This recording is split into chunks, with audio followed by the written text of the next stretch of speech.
All right, let's do this. First Monday night stream of the year, second Monday night game of the year.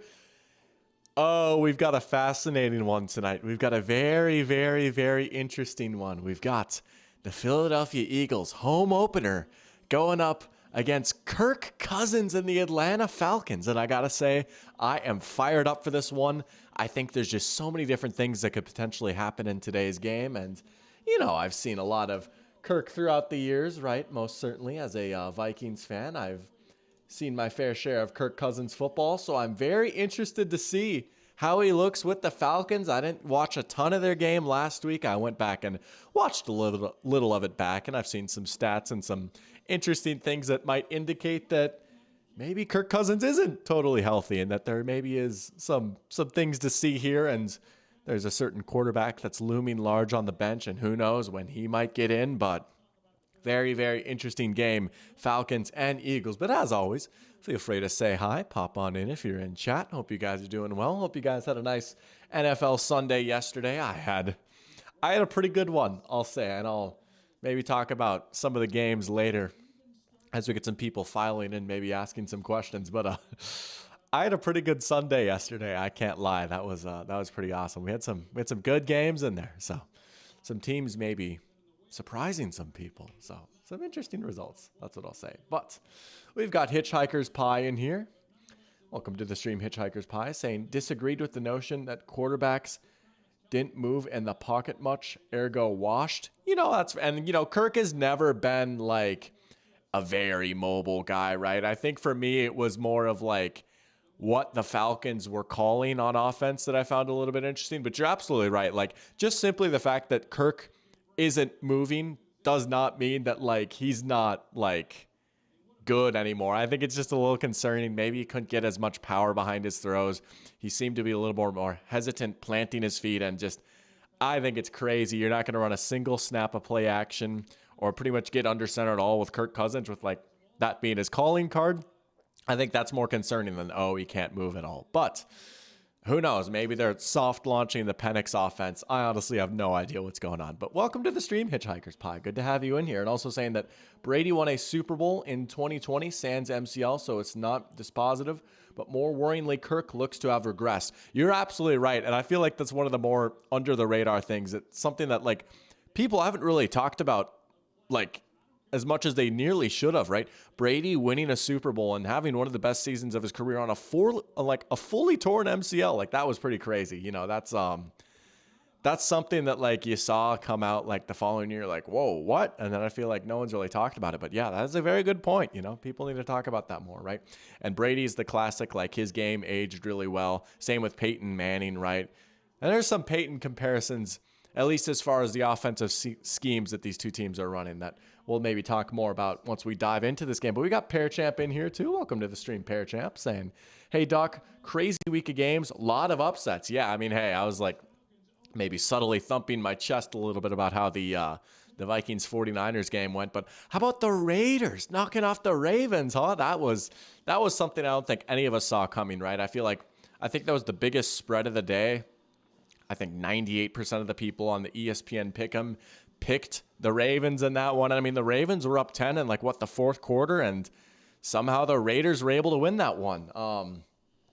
There may be a few concerns with this Ravens team. The offensive line was kind of a problem again. Max Crosby had a great game. Like, a lot of these new starters for Baltimore just couldn't really hold up front, and then defense giving up some big plays again. They just don't look quite as organized, and maybe they're missing some of the depth guys that they lost, and they've still got a lot of talent. But man, 0-2 start, you can't worry too much yet. It's still a long season. They're still a really good team, but I'm at least a little worried about them now. Like, losing to the Chiefs, whatever, that's fine. You lost to the Chiefs in a heartbreaker on the road. That's tough. Losing to the Raiders, I don't know, man. But we can talk more about the Ravens later. Here's what I'll say. Weirdly enough, I feel a little bit better about my Bengals and AFC North pick now. I feel a little bit better about that now, based off how they played too. So, Pearchamp also saying, I definitely didn't expect the Vikings would win. I'll eat my words saying they would get humbled. Hey, It's a long season, right? We'll take the dub for sure. We've got another big test next week, though, and the guy that we're going to be playing against is on my screen right now for a Lowe's commercial. If you want the Vikings to get humbled, I don't know. Maybe CJ's the guy to do it. I'm a little worried about that Texans game, as, anyone would be, I guess. But even if we lose, whatever. I mean, I'll live with that. But we got Henry in here. Welcome to the stream, Henry, saying, what's up, Eric? Ready for some Falcons football? I am. I'm fired up for this one. Again, this is the first full Kirk Falcons game that I've watched. I didn't catch a whole lot of the Falcons game last week.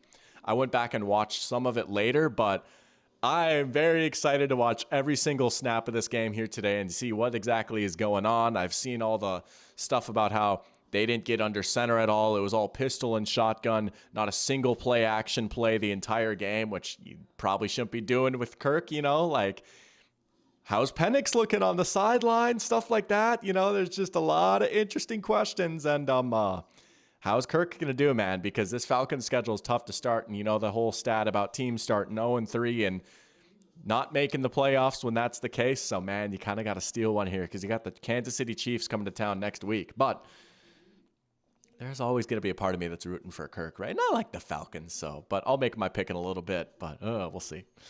Hitchhiker's Pie saying Darnold discussing that he played the San Fran defense as a backup all year is a rather unique benefit that they won't face most weeks. Oh, absolutely, right? I mean, he did have some sick throws. I will say, man, I honestly think what won us that game, though, was Brian Flores and that defense. That defense was unbelievable. They had themselves a game. But, I mean, yeah, obviously Darnold's not going to be like, well, I was also a Texans backup, so he won't have that edge. But, hey, he played pretty well, all things considered. That throw to Jalen Naylor in the fourth quarter was just obscene, and that was a nice throw to Jefferson, too. But Krempy in here. Welcome to the stream, Krempy. Oh, that's so sad. Saying he has Debo and fantasy. Oh, and Daddy Messi, welcome to the stream. But saying he has Debo and Cup. Man, yeah, the injury bug is coming now, right? Cup goes down. Debo goes down. A.J. Brown is out tonight, right? Like, we've got guys dropping like flies now. That's so tough. That's so tough, man. Bear Champ saying he'll get a shovel to start digging his grave. Oh, that's tough. Henry saying he thinks the Falcons offense will look a lot better.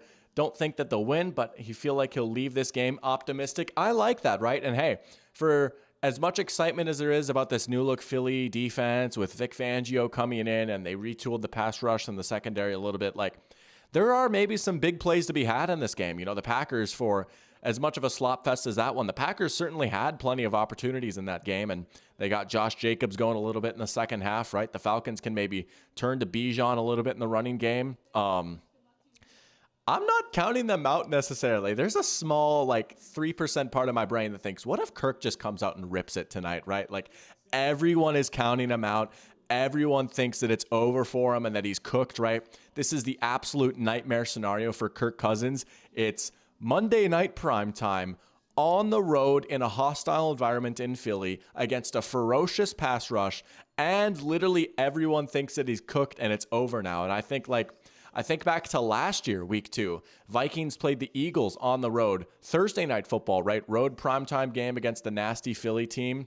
And Kirk came out there and ripped it. So I don't know. Maybe he's got a vintage performance in his bag, but I think we're going to find out really quickly if it's a lot of the same stuff. If they're only going to run out a pistol and only pass out a shotgun, then you maybe get worried a little bit. But I would just love for them to be like, you know what? Screw that noise. First play, put Kirk under center, little play action, crossing route to Kyle Pitts.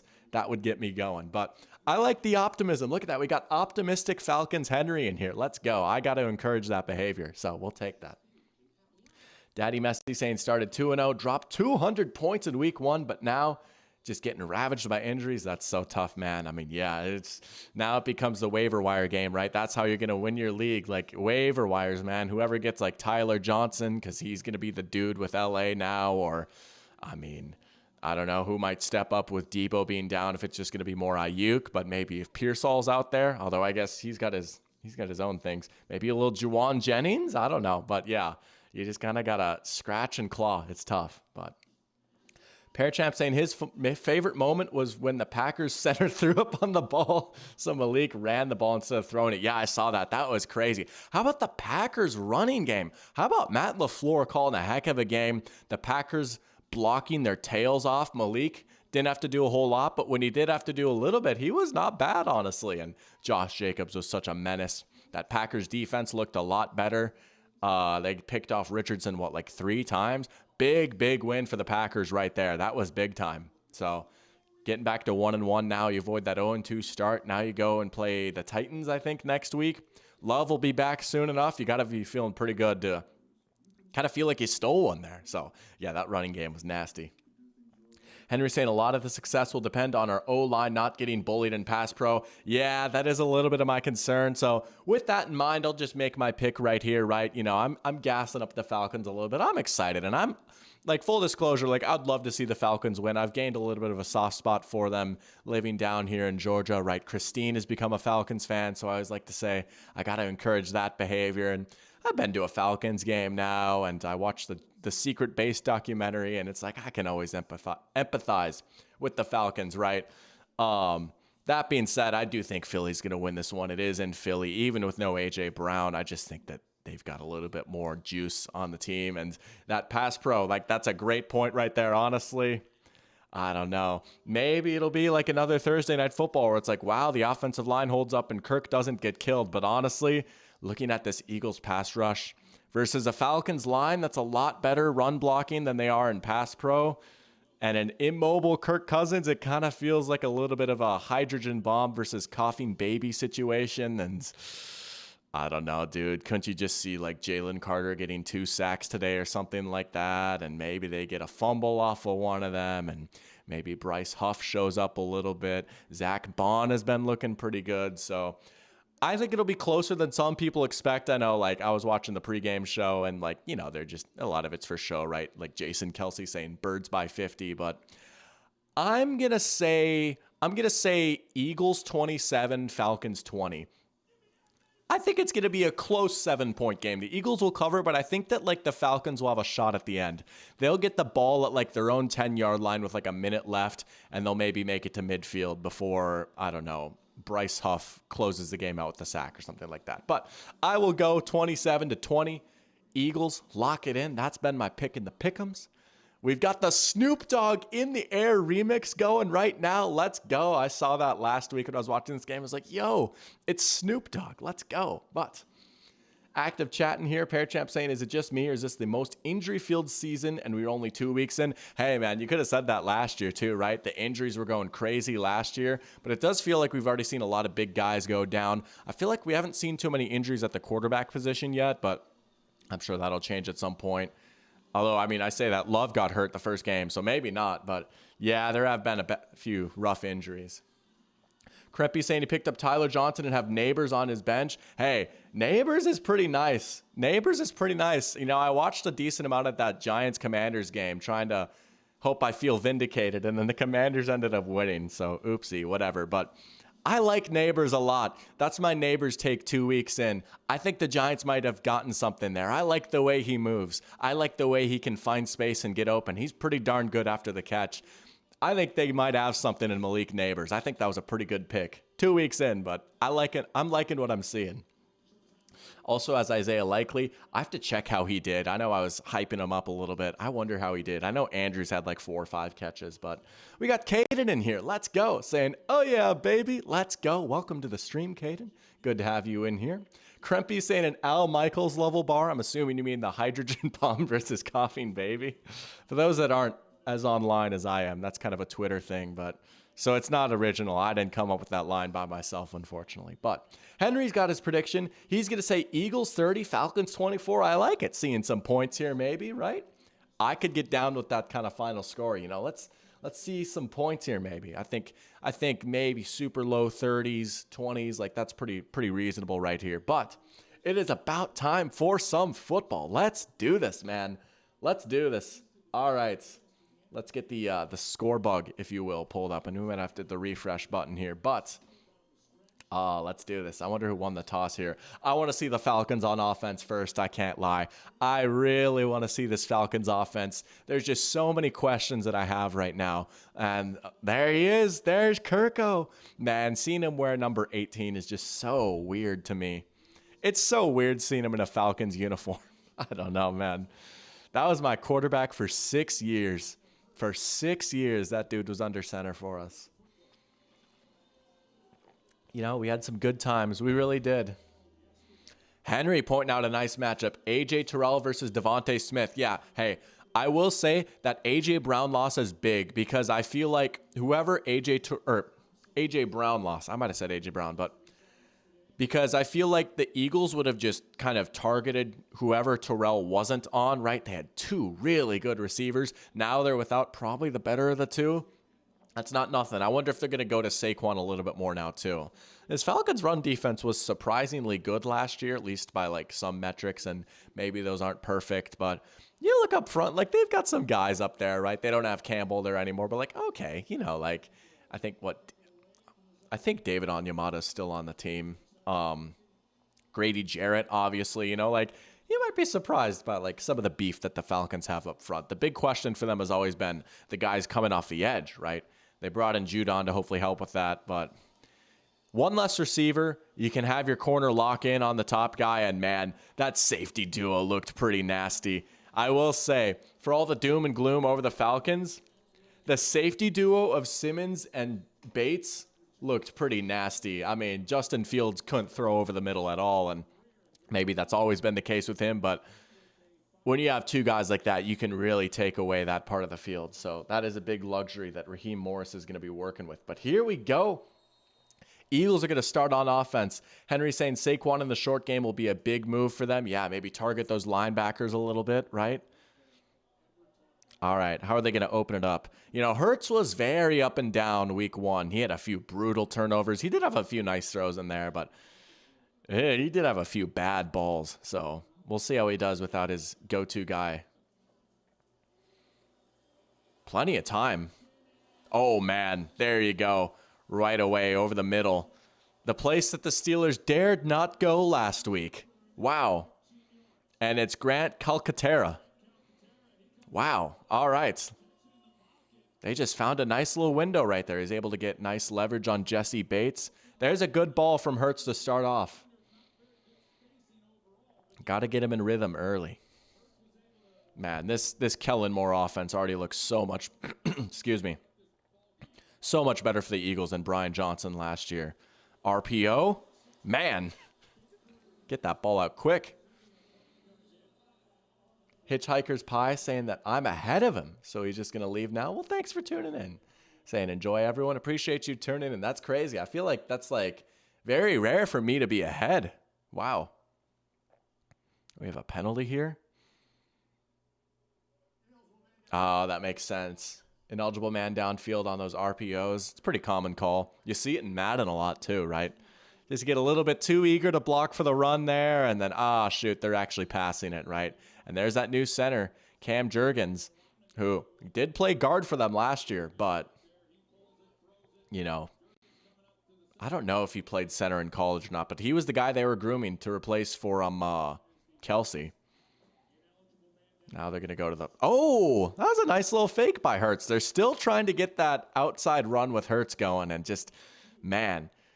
Some people on Twitter were saying he looks slower. Like Hurts, I feel like Hurts has never really been a speedy runner, right? His calling card has always been his power.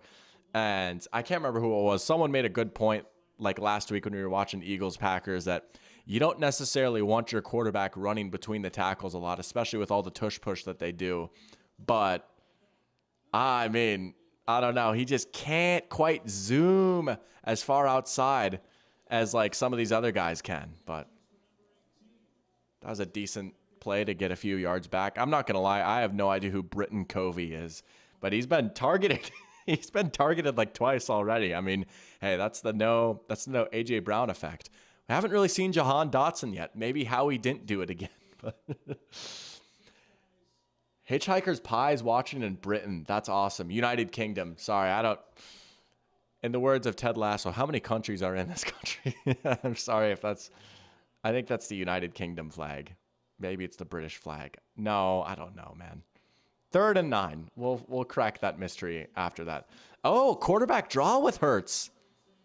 Falcons were there. Look at that. Falcons get a stop at about midfield. I know the Eagles fans aren't booing already. I know they're not booing already. Dog, it's the first drive. Oh, Philly. Oh, Philly. That's awesome. Henry saying that I'm ahead of him too. Wow. Watching the stream on a big delay. Hey, I appreciate that, right? Hey, that's like the classic radio technique. I used to have the game on TV on delay so I could sync it up with Paul Allen's radio call for Vikings games. Oh, my dad taught me that back when I was like 10. That was fun. Good old Paul Allen. He had an electric call at Jefferson's touchdown. Falcons bounce on the punt. There we go. All right.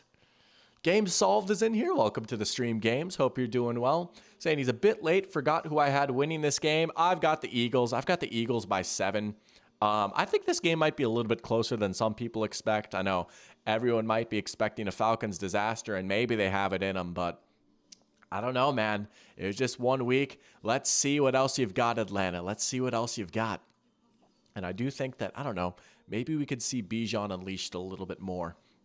The running game was very Arthur Smithy from what I saw last week, and that it was just still a lot of outside zone, and Bijan is good on that stuff, and maybe that's all they can really do because that's how they built out their offensive line. But man, Bijan was so good running between the tackles at Texas, and when they brought in Zach Robinson, I was hoping they were going to do a little bit more of that because the Rams actually did that a lot last year, right? You think of McVay and the Shanahan tree, and it's all this wide zone stuff, but that was the big change they made last year, was running more between the tackles with Kyron. And I thought, oh man, Bijan doing that? Like, yes, please. Still fitting in some of those outside runs. But from what I saw, and again, I didn't see the full game, but from what I saw and heard, it was a lot of the same stuff from last year with Arthur Smith. But Pearchamp with a good question. Which rookie quarterback will get their first passing touchdown? J.J. McCarthy next season. Let's go. No.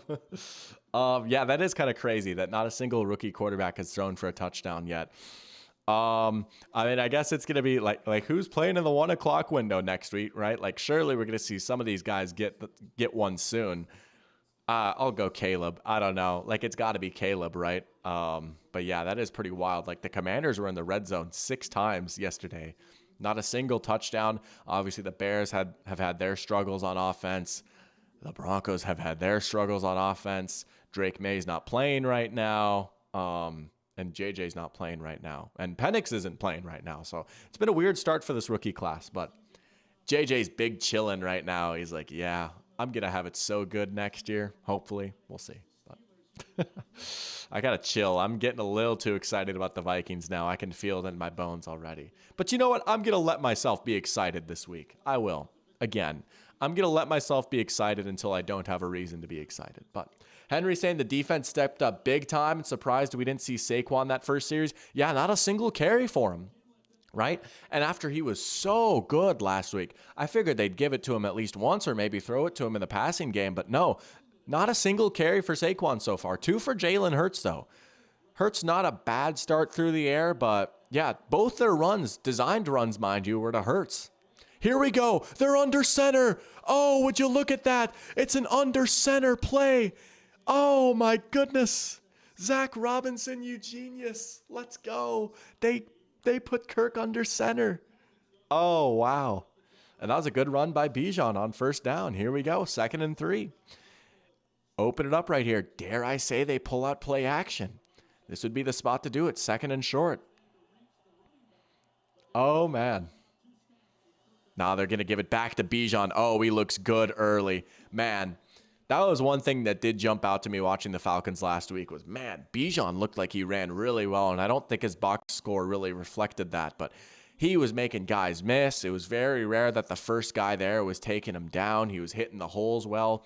All the stuff that made you excited about Bijan at Texas, I mean, by all accounts, in his NFL career, they've materialized on the field. He just hasn't had quite the crazy stats to show for it yet, but man, he still looks like the real deal. It's play action. Kirk on play action. Oh, no. Oh, no. That was batted up, and that was almost picked off by, I think that was Nakobe Dean there. Yeah.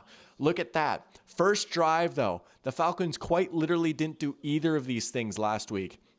They've got Kirk under center, and they just ran play action. And, like, even though I might sound like, I don't know, like I'm trolling, like, that is the Kirk Cousins method right there. That's how he's made all this money in the NFL, is he's been like the ultimate play action quarterback. We got David LeBlanc in here. Let's go. Welcome to the stream, David. We'll get to your question in a sec. I feel like you've always got some banger questions, as Kirk will rip that one to Drake London. And he's another guy you got to get involved early here. He was pretty quiet against the Steelers last week. Big catch here on that first drive. Man, that was a tight window. Good catch in traffic by London. But David saying, which O-line is the best value for money? Elite pass blockers, elite bruising run blockers, or elite mobile run blockers? Well, I feel like as defenses have kind of gotten smaller and lighter, you kind of want those big maulers, right? And you think of way like some of the best offensive lines in the league are built, like the Eagles or the Lions or the Colts. Their calling card really is their size. And so many of these guys, you get the best of both worlds now. Kirk, oh, Bijan had it in his hands. Oh, they had the first down right there. Kirk was able to hang in the pocket for a little bit, get through his reads right there. Just able to step a little bit, and that would have been a tough catch, but someone of Bijan's caliber, you're hoping maybe he could grab that one. It would have been a heck of a play, but yeah, just had to go through. He did have that one-on-one with Bijan. He was making a beeline for the outside.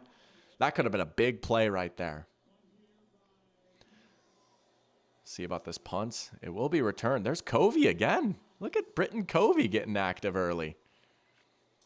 All right, so 2 drives, 2 punts so far. But to go more into your question, David, because I really do like that one. I mean, you look at like a lot of these linemen now, you get everything, right? I mean, look at like Penei Sewell. I mean, the dude can flat out run, and he's such a beast, like on the move as a polar, but he's also built like a Mack truck, or like Trent Williams, you know, like there's a lot of dudes that really bring both to the table. But I will say, like, we've seen a lot more of like these big, meaty offensive linemen get paid a little bit because these defenses have gotten smaller, and you get these 350-pound blockers going downfield to the second level against these linebackers that are kind of built like safeties on steroids because they want them to cover. But all of a sudden, you've got some problems in the run game, you know? So that would be my answer. But that's a good question. I like those kinds of questions. But Kirk, I don't know. He is already looking a little bit better, right? The fact that they're opening up the playbook a little bit more. Again, you can't expect too much mobility with him.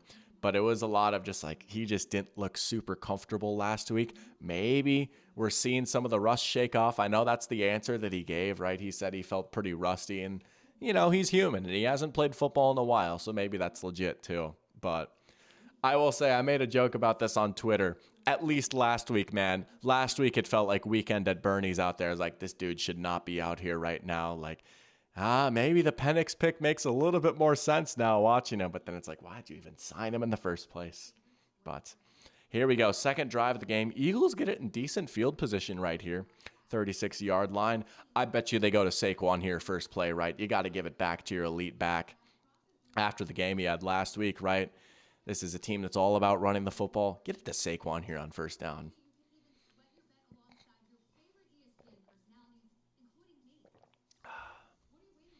ESPN bet. What a world we live in. I say that as a gambling man, I guess, but I don't know. There's something about the worldwide leader in sports, the champion of sports media, peddling their own sports book. I don't know. Talking about A.J. Brown right now.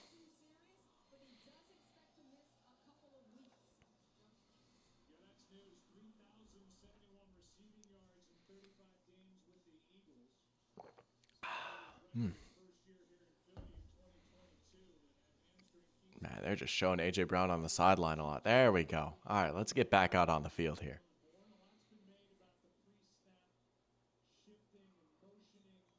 What are they doing? They're just standing there. They haven't started the play clock yet. There we go.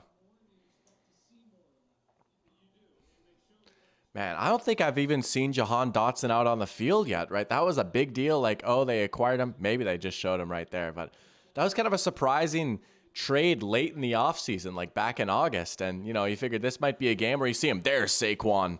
Oh, man. He just looks as good as ever. He honestly does, man.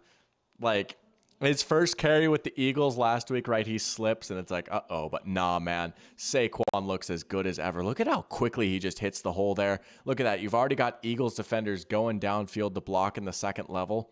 This running game might be pretty nasty this year. This is the best back the Eagles have had in a while. And they've had some good running games. There's Jahan Dotson. Right there, a little swing pass to the outside. Easy first down. Oh, boy. All right. Game solved with a good question. Curious what I think about this fantasy trade. Last week, he gave away Tyreek and Jaden Reed for Amon-Ra and J.K. Dobbins. I like that trade a lot for you, to be honest. I really do, right? Jaden Reed's a great, exciting player, but that Green Bay Packers wide receiver room is going to be murky to figure out on a week-to-week basis, right?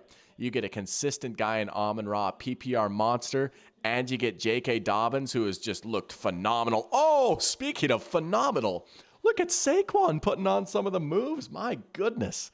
Oh, Saquon looks good early.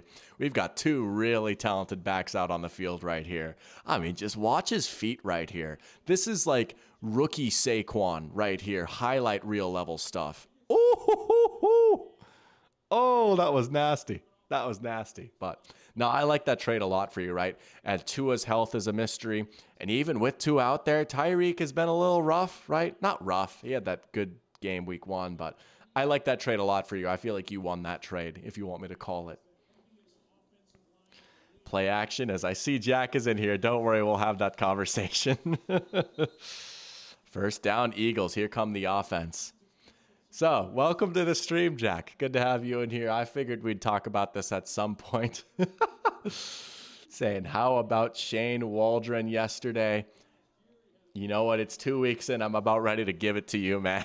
I'm about ready to give it to you. You're probably right, dude. I tried to be smart and buy the dip on Shane Waldron. Like, hey, maybe a little bit of an off year last year. Get him in a new team. Things will right themselves. I don't know, man. I did not like what I saw. Last week. Caleb struggled a little bit too. Some of those throws, I mean, he was doing himself no favors, right?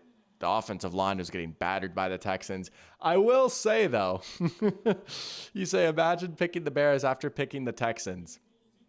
Obviously, the Texans won. I don't know. I had a lot of people saying that was crazy. Wasn't that crazy? They had a chance at the end. It was a close game. But yeah, maybe I should have stood on business and stuck with my guns. That was a little tough. But yeah, no, it was... I'm sure it was another successful Shane Waldron hate watch for you. Oh my goodness, Saquon. Yeah, Henry's saying Saquon is tearing up the Falcons right now.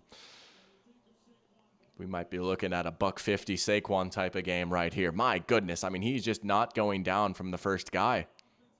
He looks phenomenal. What a fun player. Sorry, and I know, like, Henry's obviously the Falcons fan. We've got other Falcons fans in here. I'm trying not to go like full Tony Romo with Patrick Mahomes here, but oh man, what a fun looking player. What a special season he could be in for. He deserves it too. He'd been trapped in a pretty subpar situation for a while. But we got Goat Kid in here too. Let's go Goat Kid, saying he had CMC, K9, and Debo in one of his fantasy leagues. Send me your regards, Doc. I send you my regards and then some.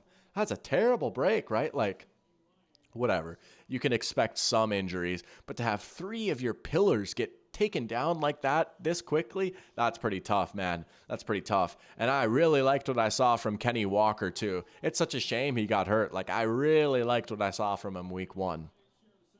But Jack saying the thing with Waldron is if his game plan fails, it's over. He does not adapt.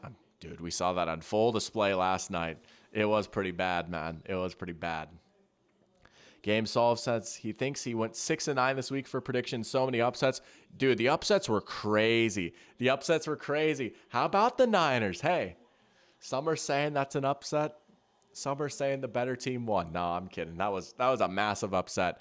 And obviously the Raiders beating the Ravens, that was a big upset. How about the Saints obliterating the Cowboys? I mean, that was pretty wild, right? The Bucks beating the Lions? No, this was like a March Madness type of Sunday yesterday. That was a lot of fun. We had a great Sunday slate yesterday. We had some, not all the games were close, but they were all interesting in their own ways. Hurts all day back there. 3rd and 4. He's going to try and get the first. Now he throws. Oh, it was nearly picked. Good play and coverage there. Hey. Did the Falcons just get a goal line stand right here? right? You're not in tush-push territory. Who was that made the play? He's looking for Johnny Wilson, the massive dude out of Florida State. He had all day back there. No one's really getting open, though. Falcons staying disciplined. Look at the organization and the zone coverage. They're going for it. Here we go. Screw the tush push. They're just going for it on 4th and 4. Here we go. Oh, they're going to call timeouts. They're not going to go for it, maybe. We'll see. We'll see if they actually come back and go, right? It's a little bit further out than they usually like to go for it. But this is a very aggressive team on 4th down. But Jack saying, imagine losing to Sam Darnold. Hey, Sam was kind of nice. That throw to Jalen Naylor. Oh, I mean, I just lost my mind. And, you're saying Brock Purdy sucks. Hey, maybe he just ran into a really good defense. This is something I'm not even kidding about, man. Give me a few more weeks and we might have to have some very interesting conversations about where this Vikings defense ranks, man. Oh, I had a blast watching that game yesterday. I mean, I started laughing. Pat Jones was getting sacks. Pat Jones had 2 sacks. I was like, you got to be kidding me. Pat Jones is out here getting sacks. Maybe during halftime I'll just gush about the Vikings defense. I might be a little annoying. We'll see. But Fred Warner's Fred Warner had an unbelievable interception. He had one of the best plays of the game. That was incredible. Nah, he's a special player. I was wrong. He's better than Roquan. He clears Roquan. I take that all back, man. Fred Warner looks as good as ever. They are going to go. What a stop for the Falcons. The Falcons keep them out of the end zone. How about it? Oh, my goodness. The Falcons come up with a stop near the goal line. Henry's got to be fired up right now. How about it?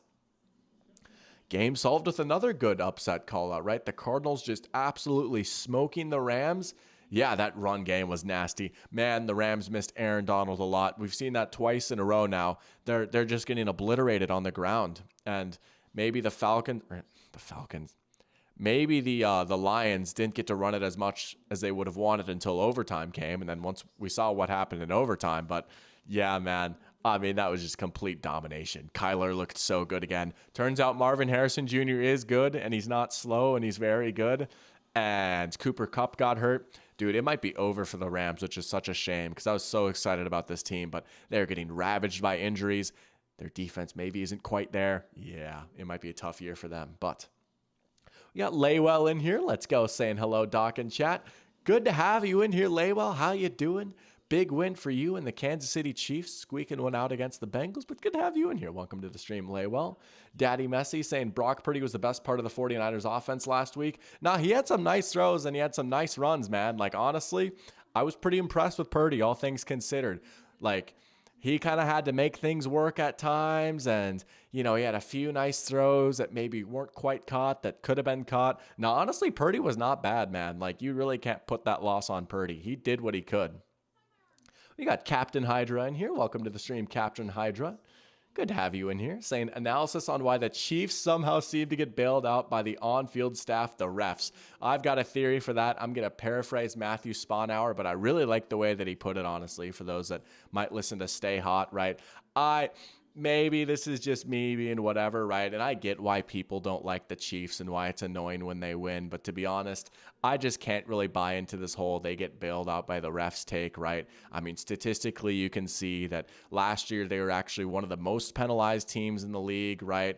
And I really like the way that Sponhour put it, though. He's like, it's just way more noticeable, and it feels like they get lucky just because they always win. And they're always playing in big games, and everyone's always watching them. And so, like, it's a lot easier to see all the breaks that go their way, right? And honestly, like, let's be real. That was pass interference. Like, that was pass interference by the letter of the law to a T. Like, he got there early, and he ran into him. So I get why it's annoying always seeing the Chiefs win, and they're the new Patriots. But we said the same exact thing about the Patriots. They were lucky. That's my honest opinion. I don't know. I don't think that they necessarily get bailed out. There's Bijan again after a big stop right there. Henry fired up saying, we are them. Jack saying Brandon Ayuk is getting paid a lot to be a top 30 receiver. Nah, he'll be fine. I'm with you, Messi. Like, he had the drop and he hasn't been off to the best start, but he's he's just too talented of a player to stay down, in my opinion. Easy pill to swallow when the Lions also lost. Hey, yeah, look at that. We got some hellos going back and forth. I'll get to your Sam Darnold taking a little bit. Caden saying Malik Willis. Hey, he might not be player of the week, but Malik Willis is 1-0. He's 1-0, man. He got the Dubski. There's Bijan. Oh, Bijan. Hey. Running backs are back, baby. Oh, my goodness, Bijan. Oh, my goodness. Let's go. We might see something special between these two backs tonight. Oh, baby.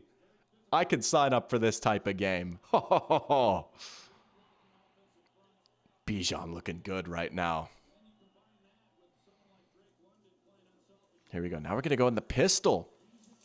Bijan still able to get like 3-ish yards there. That was a pretty good carry. But Captain Hydra asking if I have an explanation for how Sam Darnold got so good. Is it the easy playbook, genius OC, new confidence and accuracy? Will he be figured out soon? I mean, I'll say this. I don't think the Vikings are certainly winning every game, right? It's not like Darnold has been putting up eye-popping numbers either, right? He's been very efficient, but he's made some good throws when he's needed to. I really think it's a case of dude who's always had some talent is finally in a good situation and finally has some confidence. And it's also pretty easy to be confident when you can just throw it to Justin Jefferson, right? But some of his best throws were not to Jefferson yesterday, which I think is pretty exciting. But I think if you being like figured out, like, yeah, he's not going to play this well every week, right? Like, no, that's probably not reasonable, right? But like, I think he'll be like a starting quality quarterback this year. That's the mission, right? Get Darnold paid. Go get a good year out of Darnold, get him paid somewhere else, and then turn it over to JJ. But he's in such a great situation, you know. There's so much that can kind of make his life easy between the offensive line, the receivers, and KOC is a pretty darn good coach too. So it's probably a mix of all those things. And he's on a bit of a heater. Oh, no, Kirk. No, he got picked off on the outbreaker. No. Quinyon Mitchell. Oh, they're going to say it was incomplete. Great job by Quinyon Mitchell to jump on this out route right here. Oh, man. Yeah, he just couldn't catch it. He had a great game last week. Nearly got a pick right there. He's been looking pretty good so far for Philly. Oh, that was a great jump on that out route right there. Falcons dodge a bullet right there, man. Whew.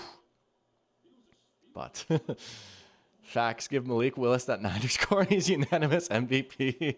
No, Willis did get the job done. Like, it's not like it was a Patriots game where they threw the ball 3 times, you know, right? So, hey, we'll take it. But David LeBlanc asking, what do I think about Danielle Hunter being all-pro this year? Dude, he really could be. He was a beast last night. He's been really good so far, right? Hey, this is nothing new. He's been a really good player for a long time.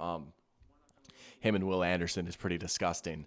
Yeah, what a signing for Houston, right? Like, you know, as much as I raved about the Vikings' improvements with their pass rushes, how it's deeper, like Danielle Hunter's obviously clearly the best player, right? Like, nah. He'll have a high bar to clear for all-pro because there's a lot of good edge rushers, but I'm giving him a shot. Like, he's been such a monster so far. He's up near the top in pressures. He had that awesome sack where he looked like a flying squirrel against Caleb. Like, he's been good. Undefeated versus the Seahawks. Laywell saying he's man enough to admit when I'm wrong, and I did not see the Raiders-Ravens upset happening at all. I don't think any of us did, to be honest with you. I don't think any of us did. Like, I don't think that's like crazy to say that we were all wrong. Like, if you pick the Raiders, props to you, man. But I thought for sure it was going to be a Ravens get right type of game. They win by like 17, but they just hung around like they were getting obliterated in the first half. They had like 20 passing yards in the first half or something like that. But they got Devontae going, they got Bowers going a little bit, and you know. That Ravens offensive line is starting to look a little worrisome. But Vsauce4, welcome to the stream, Vsauce, saying the NFL sucks. Yeah, respectfully, I disagree so hard, man. And you might be trolling, so maybe I fell for the bait, but yeah, I can't possibly agree with that. Daddy Messi saying Sam Darnold has always been good. Nobody gets figured out. Offenses get figured out. That could be it, right? And, you know, we're on thin ice right now with some of our receivers, right? Hopefully Jefferson can come back healthy next week. Still probably no Addison or Hawkinson for the next few weeks. Like that could be trouble for the next few games. But I also thought it was going to be trouble for this game. So, and the running game has been looking good too. Like we can turn to Aaron Jones. It's been a lot better than Alexander Madison. And Ty Chandler looked pretty good too. But yeah, I mean, I don't think this is sustainable. I'm still standing by my whole, like, realistically, Vikings are probably not making the playoffs. But hey, feels good to be 2-0. And Darnold has been good enough. So there's a precedent. But Go Kid saying, Doc, his fantasy opponent is up by 10 points. Has Bijan, Smith, and Elliott. You have Koo. Are you cooked? And he's nervous. Hey, Koo. We've been seeing a lot of 50-yarders, right? Koo might have to go crazy, bang a few through the uprights. But I don't know, bro. Bijan might get him there by himself with the way he's running right now. And we still haven't even seen Devontae yet. Looks like they've got A.J. Terrell down at the bottom of your screen on him again. That might be the matchup of the night right here. Look at that. Terrell's going to come up, get in his grill. I like it. They don't have the big press beater now in A.J. Brown. And Devontae is pretty good against man, but usually you don't have to play him on the line of scrimmage because you've got A.J. Brown out there that can play the X. So curious to see how they're going to approach this and if it's just going to be A.J. Terrell on Devontae Smith all day long. That's a good matchup. Henry saying, we still aren't moving the ball through the air. There's going to be no success if we're one-dimensional. Yeah, like Kirk is 1 for 4. I'm looking over right now, and he nearly got picked off. You got to try and get some sort of semblance of the passing game going. Bijan looks pretty nasty, though. Maybe get a screen to him or something. There's Devontae. Oh, he gets pile-drived by A.J. Terrell right there. But that's the first catch for Devontae Smith here tonight. Jack saying Brock Bowers is going to be the best tight end in the league by the end of the year. Whew, that's a high bar, I will say. Kelsey kind of went missing, right? Might be another kind of slow regular season for Travis Kelsey. It's honestly truly wild, like how crazy he went in the playoffs last season, considering he kind of looked slightly washed last regular season, but it could just be another case of load management. I'm not ready to write off Kelsey yet. Kittle's obviously still a beast, but man, Bowers did play pretty well yesterday. It's pretty easy to get excited about him. It's not normal for a rookie tight end to do that. Look at Hurts rolling out. That was nearly intercepted. Nice play right there. These defenses have come to play so far. All right. A little bit of pressure on Jalen Hurts right there. He rolls out. Kind of looks like old school Russell Wilson spinning out. There's David Onyemata. We shouted him out pregame. Look at that. Oh, you wish he could have got home there, but overall, that's a great play by David Onyemata to beat his man that quickly, get pressure up the middle, right? That was a good rep. All right. Defenses have come to play so far. Game solved asking if I'm higher on the Jaguars or Colts now. Jags looked miserable the last 2 weeks, but there are some flashes to Brian Thomas Jr. and the defense. The Colts have turnovers, but also the run game, coaching, and flashy play. Dude, that's so tough, honestly, because those are two teams that I absolutely loved coming into the year, and they've both been big disappointments, at least for me so far. I don't know, dude, because the Jaguars, I'm just so fed up with Doug Peterson, honestly. I don't know. But Brian Thomas Jr. has looked really good. I'm still a believer in the defense. I might honestly go the Jaguars. I think I believe in their defense a little bit more. That Colts run defense might actually be terrible. Like, I remember being surprised week 1, like, oh, wow, like, Joe Mixon actually ran for a lot of yards. And then the Packers came out and ran for almost 300 yards on them. If DeForest Buckner or Grover Stewart isn't making a play, it's over because those linebackers aren't doing anything. And the secondary is super thin and inexperienced. And now Juju Brents goes down with an injury. There's Kirk to London. There's the first big play through the air. There you go. Right about to end the quarter, and Kirk finds a wide open Drake London over the middle of the field. That's something that you could kind of daydream about all offseason if you're the Falcons, right? Kirk hitting London on those in-breakers. There you go. Wasn't the prettiest ball, but you know what? They all count the same. Nice catch by London. I think he held on. Yeah, that's a catch. But now, honestly, I might say the Jags. I like their defense a little bit more. You know, Trevor didn't have his best game yesterday. It was a little frustrating, but man, Anthony Richardson, he still might have a ways to go. I might have jumped the gun a little bit with him. There's still some issues there. But I think both teams, man, they're kind of going up against it right now. But And the Jags have a pretty easy schedule going forward too. But Pear Champ saying he thought be a more compatible with. I thought it might be a more compatible with Ravens versus Raiders because I mentioned their previous game on Sunday morning. Just didn't think Lamar would lose like that. Yeah, man. I mean, just like there's just no way, right? Like it's very un-Ravensy to kind of like collapse like that. And I know NFL memes posted that like screenshot or whatever with all the blown leads. Some of them was like, all right, man, they were up 10 at halftime, but yeah. Especially if the Raiders can get competent quarterback play. Dude, if the Raiders could get a decent quarterback, they might actually be like a really interesting team. I know I was kind of like wish casting Dak Prescott there before he signed his deal, but they'll figure something out, I guess. I still am not super big on Minshew, but Jack said I got to stop drinking the Jaguars Kool-Aid. I do. And when I say like I'm higher on the Jaguars, I don't know, dude. I'm probably not going to be saying they're going to the playoffs anymore, right? Like 0-2 is just such a hard hole to climb out of. It's not over for them, certainly. But, dude, I've been burned so many times. Get Ben Johnson to the Jaguars, please. I just want to see something. Put Ben Johnson on the Jaguars. Let me see something real quick. But they're showing Trevor right now. That's funny. Yeah, I've been burned a few too many times. Trevor Lawrence. I saw him at American Eagle the other day. True story, actually. I saw Trevor Lawrence at American Eagle. Not the real Trevor Lawrence, of course. He has like an endorsement with them. But I was like, yo, dude, you got a game tomorrow. What are you doing here?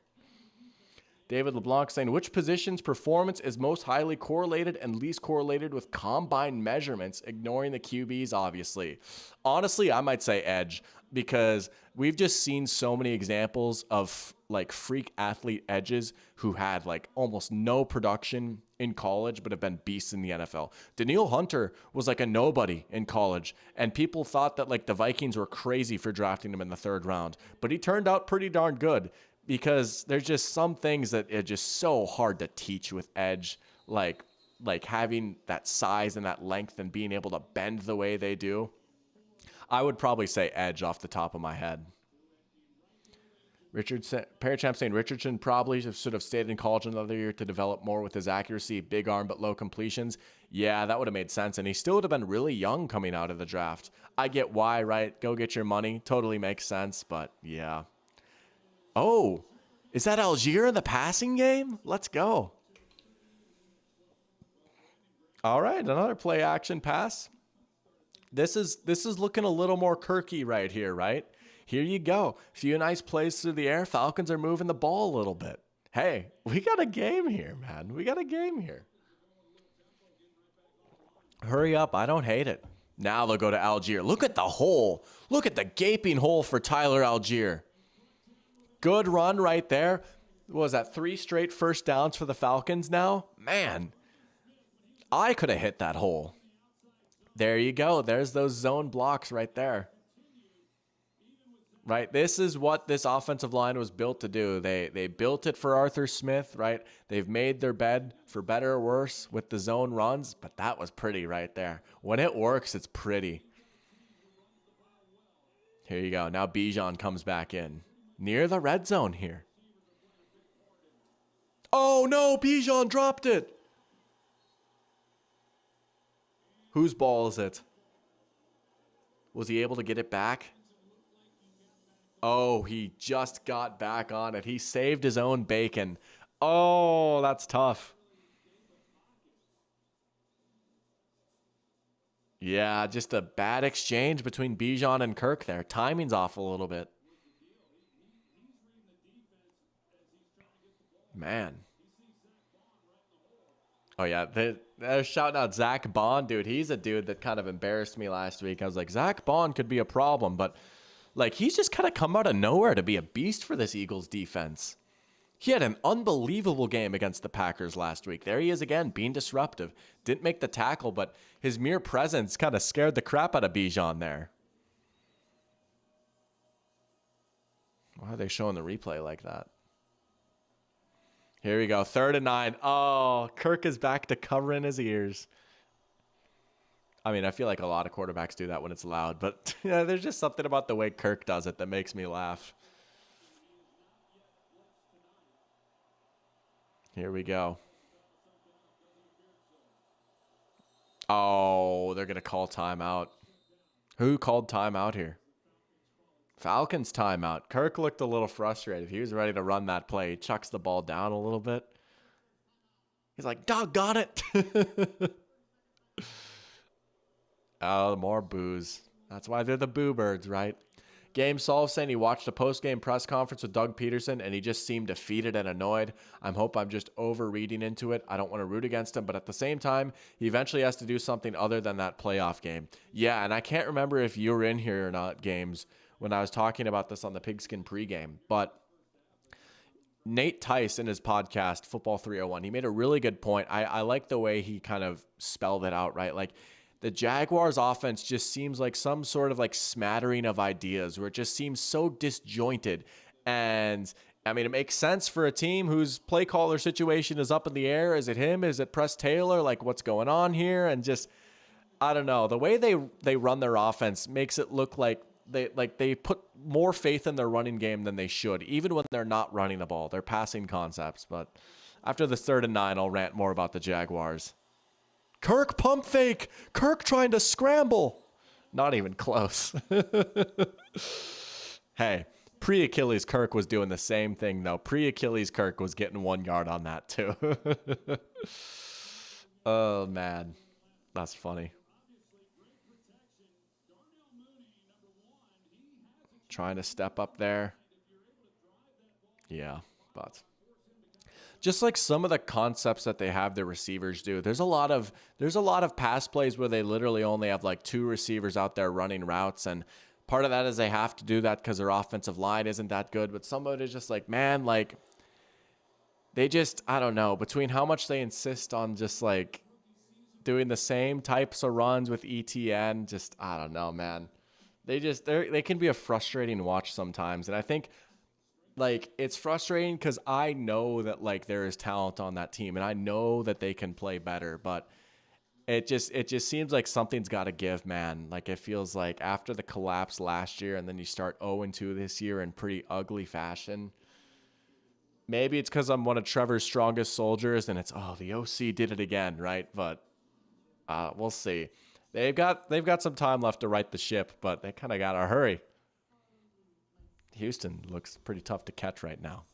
But 3-0. Hey, there you go. There's Koo right there coming through, right? 3 points for Koo. 3 points for the Falcons. They're leading here. Second quarter, that's our first score of the game. Maybe we are in for another lower scoring affair, but better drive from Kirk, right? He hit a few nice throws there. That near fumble kind of maybe killed the drive a little bit, but hey, as you say, Henry, you're on the board. 3 points right there. You certainly can't complain about that. You'd certainly rather be playing with the lead, especially in an environment like this. And the defense has looked all right so far. So we'll see what Philly's got in store here. Now they get another full field drive that they'll be setting up. Might go back to Saquon a little bit, but the defense has gotten some stops when they've needed to. Games is saying, yeah, it just feels like the Jags don't really have an identity on offense. They've also been really secretive about who the play caller is. Yeah, that's another good way to put it. Like, who are the Jacksonville Jaguars, right? Like, they just, they feel like 70% of what could be a really good offense. But there's just that 30% that's missing. And that 30% is enough to, like, lose them some games. And I am fairly high on the defense still. I thought they still played pretty well on defense yesterday, even without Tyson Campbell. Gotta say, the Browns defense kind of took care of business too, right after a rough week 1, and their quarterback certainly did them no favors, but Browns defense looking a lot more like it was last year too. They had a pretty good game on that side of the ball. So big win for the Browns. They needed that one. And you know, the AFC North is looking a little weird right now. They got to be feeling pretty good that they're 1-1, you know. That's going to be a fascinating division. I mean, it was the best division in football last year. Might be again this year too. Saquon, 8 yards a pop so far. 8 yards a pop. Sorry, since the Falcons, you know, since Georgia's team is involved, should it be 8 yards of soda? Sorry, I'm here all night. 8 yards of soda. This isn't Iowa. What is pop? You know, it's funny. I grew up in the Midwest, right? Upper Midwest. But I never really called soda pop, to be honest. My family never really did that. We were never really a pop family. We said soda. But a lot of people I know say pop, that's for sure. There's also, like, how much of North Dakota is the Midwest? I would say Fargo is, right? Because it's just, but like Western North Dakota? Nah, you're looking at the Great Plains now. Anyways, save it for the geography stream, right, Doctor? That would be kind of sick. All right. Oh, Saquon running into his own guy there. Nice little spin move. Man, still able to get a few yards out of that. I almost wonder, like, if he didn't need to do that spin move. If he had just kept going north-south, he might have gotten similar amount of yards, maybe a few more. But, yeah, he got slammed into, was that Landon Dickerson? And was able to kind of just get out of there a little bit. No, Lane Johnson. No, maybe it was Landon Dickerson. It's tough to tell. I think it was 65. I think it was Lane. So weird seeing Mekhi Becton out there, too, at right guard. Hurts, a little bit of time. And, oh, I think he held on. Yeah, good catch by Devontae Smith right there, right? That's the guy that they're going to have to get involved. Second catch of the game for him. A little bit further downfield now. Look at that. They had him off A.J. Terrell that one time. Of course they were going to go to him. Every time that A.J. Terrell isn't on Devontae, you got to look his way. They got him there again, right in the flat. They're going to go away from that. Looks like he wasn't the primary read there. Hurts all sorts of time, but honestly, Falcons have had decent coverage on the back end so far. If you're Atlanta, you certainly want to be getting in Hurts' grill more. Like, he's able to just sit back there a lot and dictate kind of where these receivers are going to go. But for the most part, I mean, shoot, like, Hurts hasn't been throwing the ball. Doesn't look like they're really getting open downfield. Oh, that ball moved a little bit. I mean, can't go back and review it now. Pair Champ saying Hurts seems to have so much time in the pocket. Yeah, I mean, and that was the big concern with the Falcons is who's going to get pressure, right? It's been a problem for them for a long, long time. They haven't had someone get double-digit sacks since Vic Beasley, right? The curse of John Abraham. Like, they haven't had a good, consistent rusher since John Abraham, which was a long time ago, man. Me saying John Abraham, that makes me feel washed a little bit. Like, dude, I was in like 4th grade when he was doing this thing, you know? But there's the big acquisition. Right on cue, Matthew Judon, the red sleeves. Not getting after the quarterback, but that's a nice play in the run game right there. Just holding your ground, able to reach out and bring down Saquon. Maybe even getting held a little bit, but he just fights through it. Nice tackle for loss. They needed that. That's kind of like a sack because it puts them in 3rd and 11. They're behind schedule now. And knowing Philly, they might try for like 9 yards here to set up the 4th down.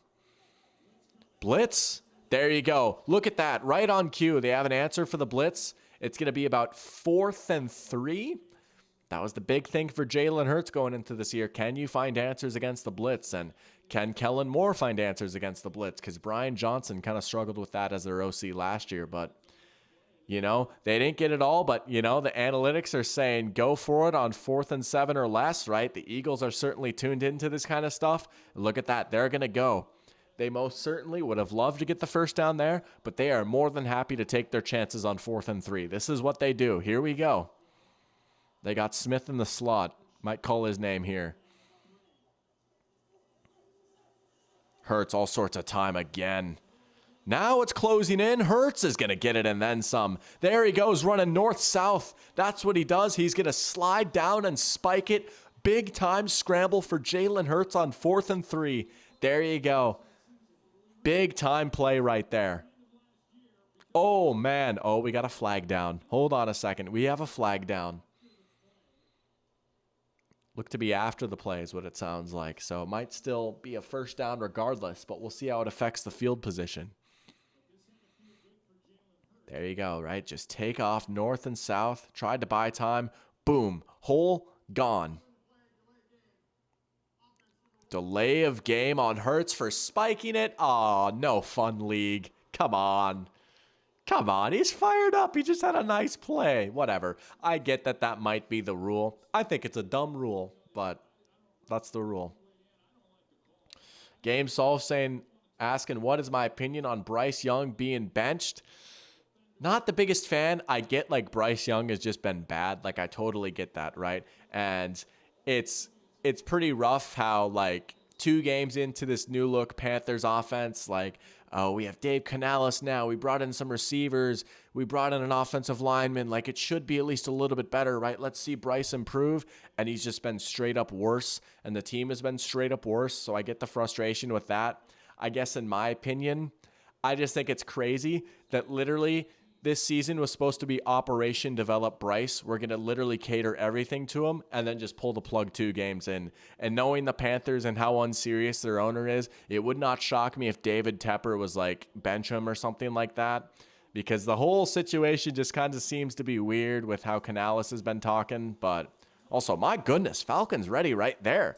Big tackle for loss. Hold on. It's going to be second and very long. It's like a loss of like 5 right there. Man, who was that? 50. Can't quite see his name, but good job by him to break down right there.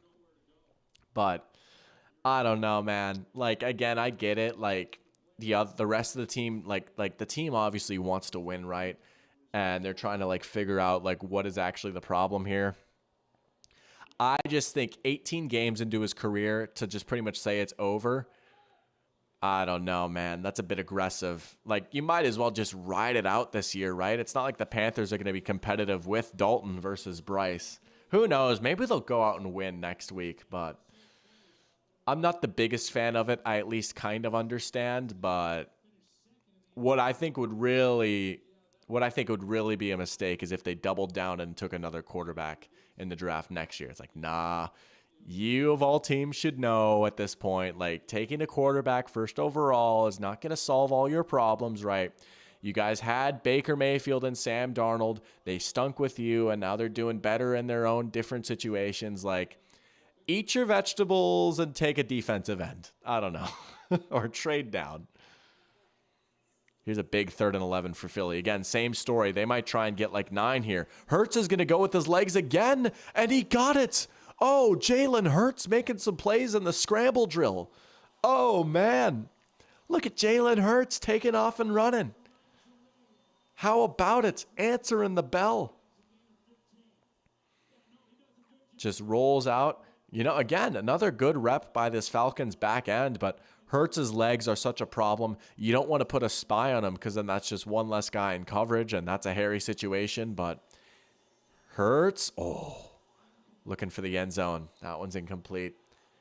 Oh, and now we have another late flag. You know, Pear Champ saying a late flag on the delay of game. Yeah, I didn't love that call, but here we go. We got another one. They're showing Jesse Bates might be the guilty party, as Al Michaels would like to say. Do we have another ineligible man downfield? Yeah. Lane Johnson. Someone who you do not see get penalized very often, Lane Johnson. But there you go. Game solved asking if I think that Canales or Young is more at fault. I mean, it probably is Bryce, because we're 2 games into the Dave Canales experiment. Here's what I will say about Canales, though. When the hiring first broke, I was like, oh, nice. Okay. I don't know. The more I kind of dove into Canales and like the Bucks and now seeing how they're doing without him and how Geno's done without him, I think the Panthers might have gotten duped a little bit by a bit of a coincidence that like, oh, Canales happened to be the coach for both Geno and Baker. So we'll see, man. I do think it's crazy, though, how literally after the game yesterday, Canales, without question, was like, oh, yeah, Bryce is our quarterback. And then today it's like, nope, he's benched. Also, we're going to make a really big deal about this being Dave Canales' decision. I'm like, really? Because that's not what it sounded like yesterday. So either he's lying to his quarterback. Well, he said he changed his mind after watching the film, I guess. I mean, I don't know, man. I can't trust that organization. I'm sorry. David Tepper is so unserious. It's just so hard for me to trust anything they do. 2nd and goal. Hurts over the middle. Oh, what a throw to Devontae. Oh, that's a nice ball by Jalen Hurts. Ripping a seam over the middle. And a nice little job by Devontae to get both feet down right there, right? He's going to have to be the guy today. There you go. capping off an 11-play, 70-yard drive. Devontae Smith in the back of the end zone. I'm not going to lie, when that ball first left his hands, I thought that was just like going to be thrown away out of the back of the end zone, but found Devontae. That was pretty nice. Hurts has a few nice throws in his bag. He really does.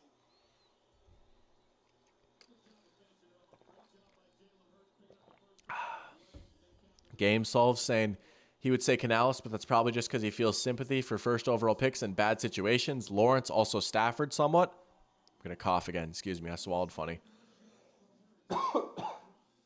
No, I mean, absolutely right. And it can be easy to say like, oh, it's not his fault. But like really that first year, like, I mean, what could any quarterback have realistically done there, right? And it's not like the Panthers obviously made a lot of improvements, but it's still not like they're a great team, you know? I mean, look at like Baker had some rough situations with the Browns. Darnold, not the first overall pick, but he had some tough situations with the Jets. Geno had some tough situations with the Jets, right? So I think if you're Bryce, like you got to take solace in the fact that like your career is far from over, right? Maybe you go somewhere else, get a little change of scenery and figure things out. Like you just got to find a way to get a second chance somewhere. And if you do, like, you know, there's a world where like you could still make something out of your NFL career here. I've seen a lot of rumors of like, oh, could he go to the Dolphins if Tua's out for a while? Honestly, that might be like the best spot for him. That totally makes sense because they could run the Tua offense with Bryce Young, right? With how quickly they can get the ball out and how Tua's kind of a similar quarterback where he's a little bit smaller, but you just got to kind of cater everything to his quick release and the RPOs and setting up yards after the catch, right? Kind of Alabama-y, right? Like, if Tua is out for an extended period of time and the Panthers are really dead set about, like, we're never having Bryce ever again, Dolphins is, like, the absolute best spot for him. I really like that a lot. So, who knows, man? We'll see what happens with Tua. We'll see what happens if the Panthers actually trade him or not, because they've even said, like, they don't know if it's just going to be a temporary or long-term benching. Like, what if Dalton goes out there and stinks it up, you know? But he did play one game last year, and he was actually all right. So who knows? But Joe Burrow pre-Jamar, yeah, those Bengals teams are a little rough too. I will say, at least with Burrow, he like at least showed you a little something before he got hurt, right? Although even Bryce had a few good games last year, like that Bryce game against the Packers. It's like, hey, here we go. This is something you kind of cling to. And I remember even watching him play the Vikings last year, and like his numbers weren't crazy, but I was like, all right, like he's clearly doing what he can. Like he's not Superman. Like he's probably like, no, he's not as good as Stroud, but like he's doing what he can here. But yeah, just shocking. I got that notification at work today. I couldn't believe it. Bill Simmons was right. That was pretty shocking, though. That's one of the more shocking benchings I think I've ever seen. All right, here we go. Big drive for the Falcons here. You're trailing in this game for the first time now, right? Still only 4 points, so you don't have to like abandon the run or anything, right? They did get a few more passing plays in their previous drive, but this is definitely not where you want to live. I mean, no team wants to be down, but especially the Falcons with maybe their current situation right now and how good this Eagles defense is protecting leads. I mean, with just how nasty that pass rush is. Not a spot you want to live in necessarily, but we have a flag here on the kickoff. We'll see about that.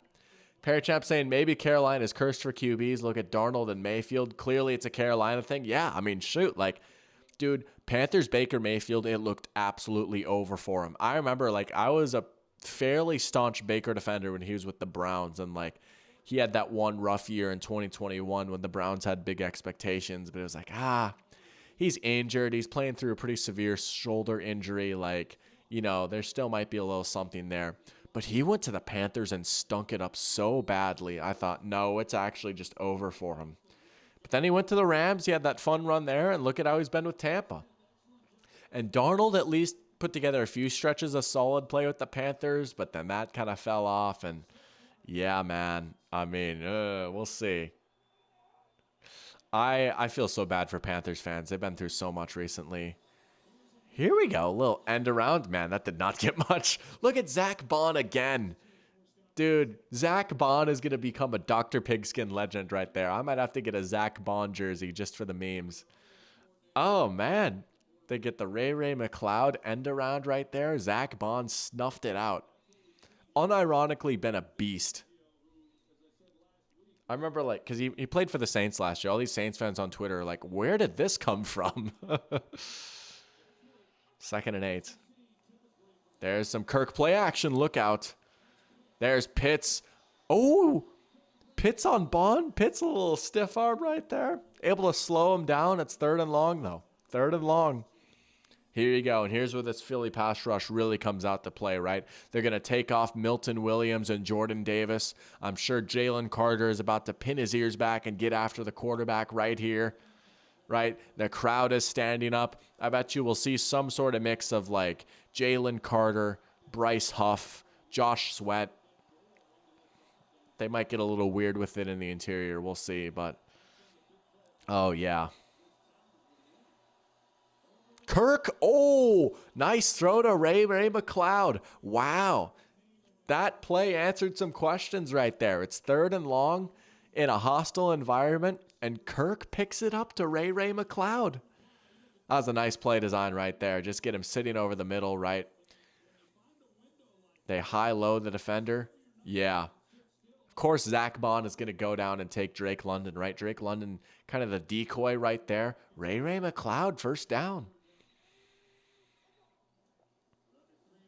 There you go. There's Bijan. Yeah, get him the ball back. He's still running well. First down again, right? You still have time. You can still run the ball some. Maybe that fumble scared you a little bit, but Bijan's been a dude so far. Get him the ball back right there. I like that.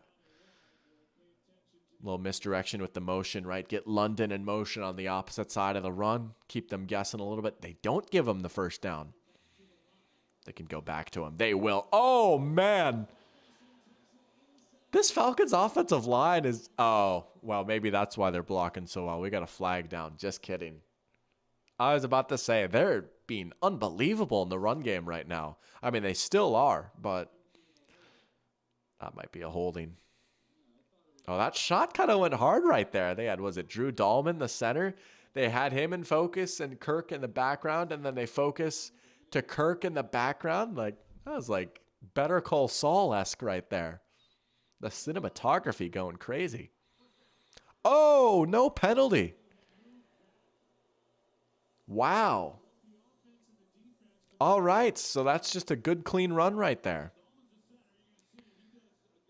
Oh, yeah. No, I mean, it kind of looked like a hold, but I think that was more the way the defender was positioned a little bit. Game Solve saying the Browns and the Jets have the strangest quarterback luck. Oh, yeah. I mean, 3 just completely cursed franchises, right? Just some bizarre stories you could tell about those teams. Bijan in this offensive line is looking good. Then you can set up play action. What a fake by Kirk, but then he goes down. Kirk faking out the camera. Brandon Graham getting home. We'll see about the flag.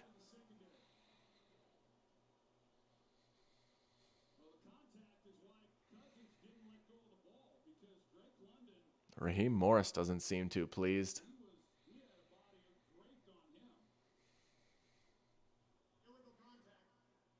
Oh, it's on the defense. Wow. That's a first down, illegal contact. Yeah, look at that fake, but he just never saw Brandon Graham coming. Nakobe Dean on Drake London. There's a little bit of hand fighting on both sides.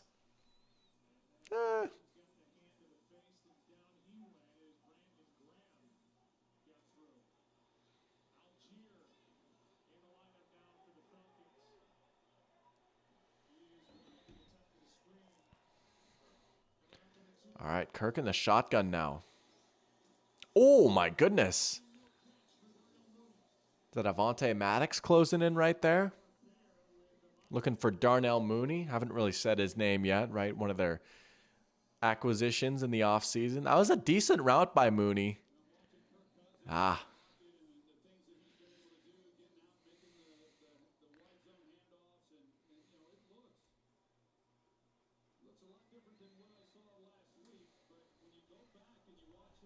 right, got to get some yards right here. Clock's starting to become a factor. You still have 2 timeouts in the 2-minute warning, though. You're in plus territory.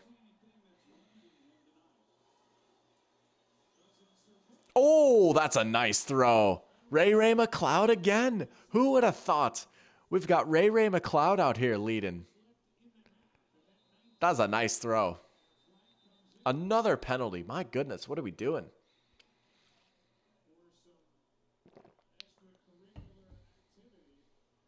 What is going on here?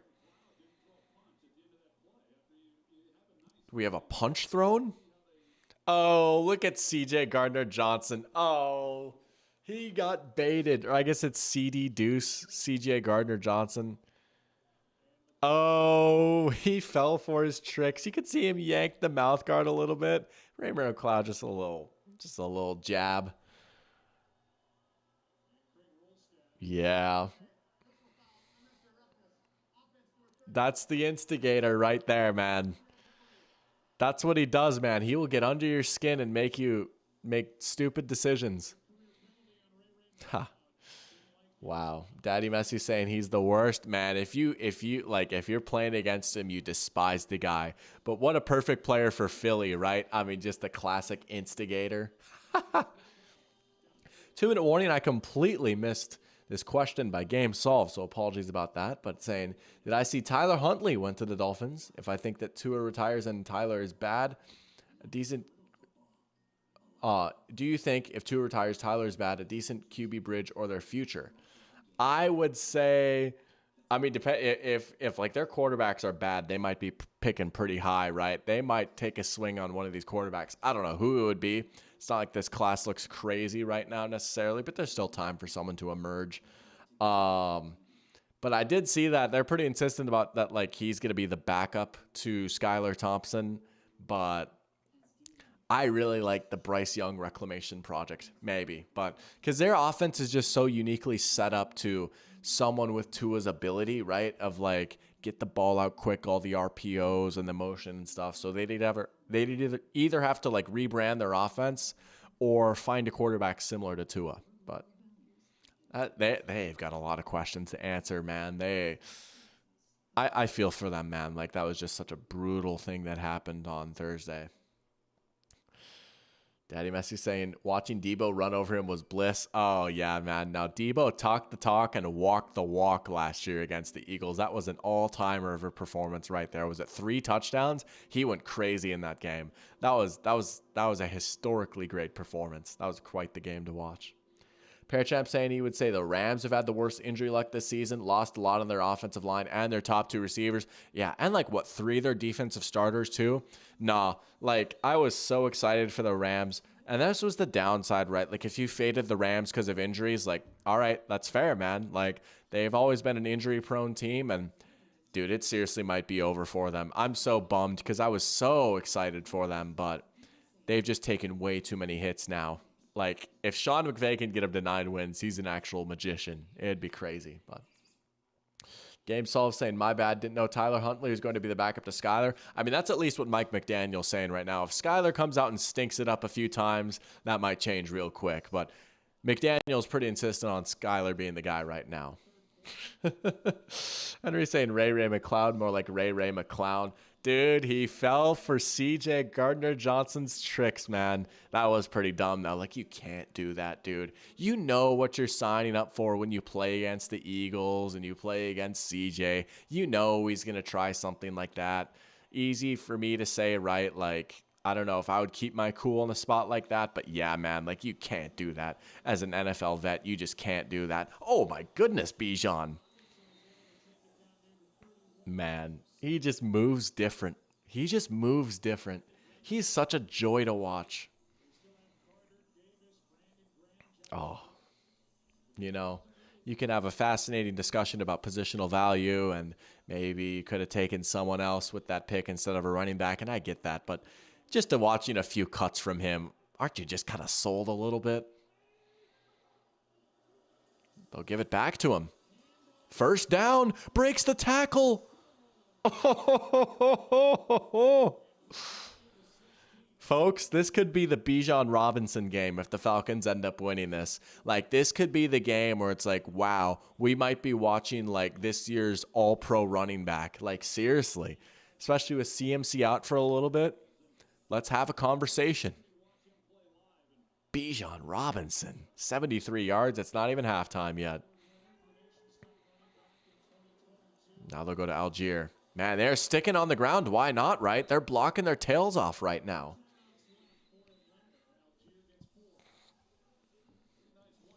Ain't nothing wrong with that. It's working. Keep burning that clock. Give yourself the last possession of the half. Right? You get the ball to start the second half. You could go 2 for here. There's Algier. First down. That's like the ideal carry right there. Fresh set of downs, but you get a little bit more time off that clock. You know what? Run it again.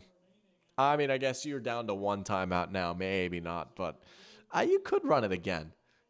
You could totally run it again. Run it on first down. You give yourselves either 2 or 3 shots at the end zone, depending on how crazy you want to get with it.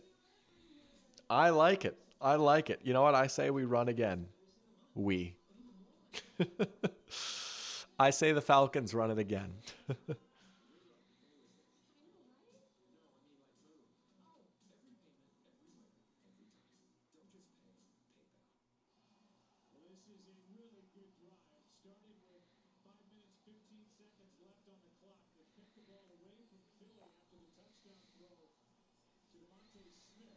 All right, here we go. Man, if you're Atlanta, you feel like you really got to try and get 6 here, though, right?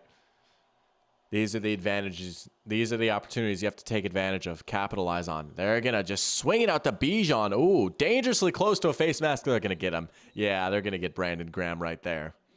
You could see Bijan's head go like this. Penalty all over it. Yeah, that's an easy call. Half the distance to the goal. Another fresh set of downs. Clock stops. Let's see. Oh, yeah. I mean, that's what it's taken to bring them down right now. I mean, my goodness, they've had to do that. Yeah. Wonder if he was just like, I wonder if they won't notice. Look at him. He's like, I didn't do it. It's like, oh, dude, you most certainly did. You most certainly did. We all saw it.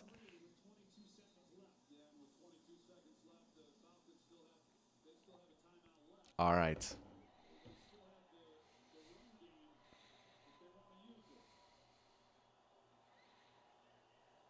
You know what? Yeah, run it. I like your thinking, Troy. They will. Bijan. Nothing. There's like the best play of the game so far for this Eagles run defense. Now I suppose Philly might take a timeout. No, I guess. I would have maybe let a few more seconds trickle off the clock. I mean, at this point, we're probably splitting hairs. There's 17 seconds left. It's not really like it's that big of a deal, but I would be pretty insistent if I was the coach about we are getting the last possession of the half, you know. But whatever, if you want to take it right away, I'm not going to kill you for it. All right, what? It's a 2nd and goal? Yeah, after the face mask. 2, again, maybe 3. If you want to go, you probably is 3. This is probably 4 down territory, honestly, right? Field goal doesn't do you a world of good. I mean, it cuts the lead by 3, but man, you got this far. Bijan's out wide now. Look out. Oh, looking for Mooney out in the flats. Covered up pretty well. Even if he caught it, probably wouldn't have scored. He would have had to really stretch that ball out. But yeah, they're going to Mooney there out of the backfield. This is where you got to go to either Pitts or London, right? These are dudes that you've put a lot of investment into, right? Both these guys are pretty well built, right? Someone's got to go win down here in the red zone. What do you got? You got both London and Pitts on the left side. Now we got a timeout by the Eagles. Maybe playing a few games here, trying to see what the look is going to be, and then, you know, throwing a different punch based off that. But here you go, right here, right?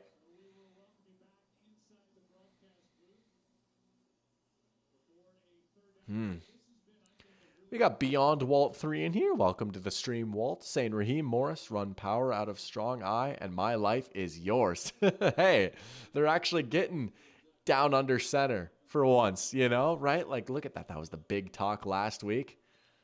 But, hey, that zone has been working pretty well, too. And I know, like, last week it didn't work as well because the Steelers just kind of teed off on it.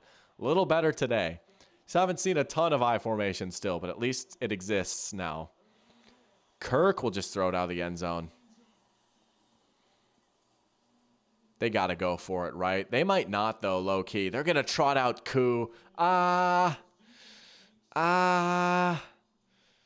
I guess you get the ball back to start the half. That makes it a little easier to stomach.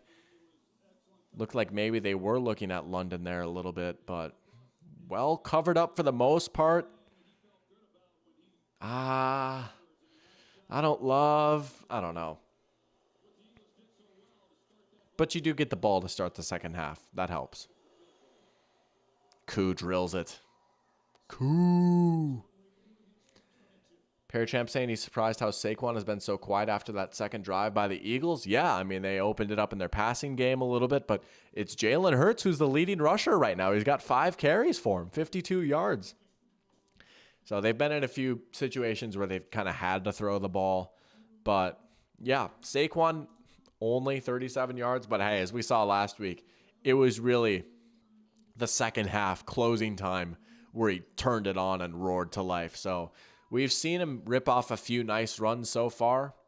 I feel like second half he might get a little more involved. That's a big stand right there by Philly, though, right near the goal line, right? To hold the Falcons to 3 points right there, that is a big-time stand. You're going to go into halftime with the lead, with the Falcons moving the ball fairly well, all things considered, in this game so far. I bet you they're outgaining the Eagles. Let me look and see. They are. Not by much, though. Not by much. It's pretty close. It's 184 to 165 right now. Eagles have held the ball for a little bit more, but if you're Atlanta, I mean, this already feels just infinitely better, which is funny because you still, like, it's still, like, you don't have a touchdown, right? It's still only 6 points. It's not perfect, but I don't know. This just already feels a little bit better for the Falcons, in my opinion. You feel a little bit better. You're at least doing a few more things on offense. Kirk has at least looked a little bit more comfortable out there, and Bijan's been phenomenal. Bijan has been phenomenal. But if you're the Eagles, you have the lead, right? You can get Saquon going maybe a little bit more in the second half. You found something that's working here with Devontae Smith. These Jalen Hurts quarterback runs are working, right? If you're the Falcons, you got to figure that out at halftime, right? Like, do we dare put a spy on this guy? Risky business, right? But he's been killing him with his scramble so far. It's something you have to at least consider. Henry saying that red zone stand was infuriating. Yeah, I mean, it's got to feel pretty rough to come away with only 3 points, right? And again, like, that's a spot where you really hoped London or Pitts could have made a play for you there, but they just didn't have a whole lot doing. And, I'm with you saying they needed 7 there. 6 is not good enough. You don't feel great being down at halftime after playing a decent half of football, because this is where you try and, get your advantage right here, right? Who knows what the second half is going to bring you. So I'm curious. I might actually pull this up right now, whatever. It's going to screw up my screen, but we don't need to see the scoreboard. But I'm curious what the analytics say for that fourth down. I wonder if it's up yet here. I bet you the fourth down bot has maybe tweeted it out. Maybe I'll check that. I don't think they would have it here yet. Although they do have live updates for some of the stats. But let me just show you my screen, actually. Let me show you what I'm seeing right now. So we're on good old rbsdm.com. This is how you know I'm in way too deep. I'm way too online. I spend way too much time on this website. But, they do. I wonder if they have it up. Let's see what the analytics would have said about going for it or not. Right? Here we go. Fourth down decision. I'm going to say slight recommendation to go. That's my prediction. I'm going to say recommend to go by 1.2% or something. Oh my gosh, I'm him. Recommended to go by 1.3%. So, I mean, it's not a big difference, but yeah, I don't know, man. You want to maximize that drive. But we're at halftime. We've got a good game right now. Can't really complain, right? This has been a pretty entertaining game so far. We've got the Eagles 7, the Falcons 6. Both these defenses have made some nice plays. Both these running backs look incredible. And You get Raheem Morris talking right now about the guy to get in the end zone. Yeah, both these teams have had a few missed opportunities, but very close game. Falcons will get the ball to start the second half. We've got a good one. Let's check chat, and then we'll do a little halftime immaculate grid. Beyond Walt saying relatively happy with the defense tonight and always happy with Bijan. Just need to put the ball in the end zone. I take it you're a Falcons fan too. Let's go. We got a few Falcons fans in here. Henry saying he's been waiting so long for a Pitts takeover game, and I just think it isn't going to happen. I'm waiting there too with you, man. I was so high on him coming out of the draft, and he's always just given you enough. He's given you enough tastes of what he could be that you get excited every time you see something, but yeah, maybe he really is just too much of a tweener. Maybe he's not too much of a true wide receiver or a true tight end, and it's just hard to make that work when he's just kind of ambiguous in what his role in the offense should be. So it's a bummer. It is a bummer. I loved me some Kyle Pitts. But as tradition, let's do a little halftime immaculate grid. Look at that. We got the Falcons on the board. Let's see if we can get a good one here. Let's go. We got Falcons Niners. We got Falcons Bengals. Falcons 5,000 yard receiving in a career. Eagles Niners. Eagles Bengals and Eagles 5,000 yards. Lions Niners. Lions Bengals and Lions 5,000 yard receiving in a career. All right. Off the dome, I'm feeling a little Herman Moore, right? Madden Ultimate Team legend. Surely he got the 5,000 career receiving yards. I'm a little nervous. He had to have gotten there, right? Unless injuries really killed him. Nah, he got it, right? Yes, let's go. All right, 12%, we'll live with that. That's a little higher than I would have hoped, but whatever. Eagles, Harold Carmichael. Recently got into the Hall of Fame. We'll take him right there, 9%. Falcons. All right.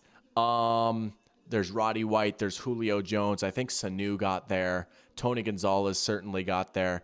I don't know if Billy White Shoes Johnson did. He was more of a return man. Other Falcons receivers.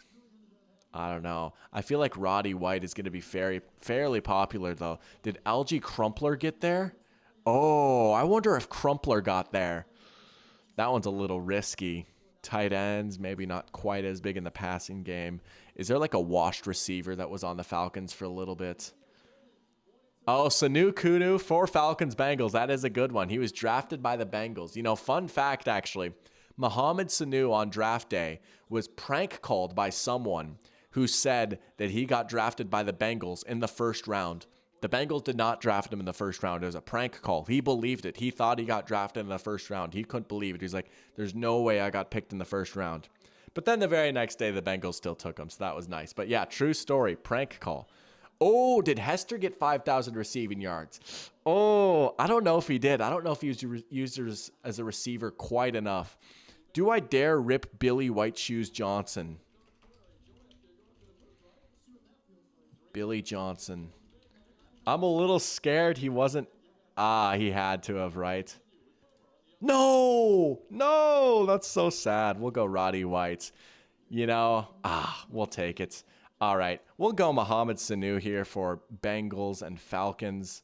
Oh, that's such a tough break. We could have got him for Niners, Falcons, too. Why do I want to say Tack McKinley played for the Niners? I'm a little scared to do this one, but you know what? We already took an L. No. That was out of nowhere. That's so silly. David Akers, that's a great one for Eagles, Niners. That's so tough. We're taking a bit of an L on this one. That's a great call right there.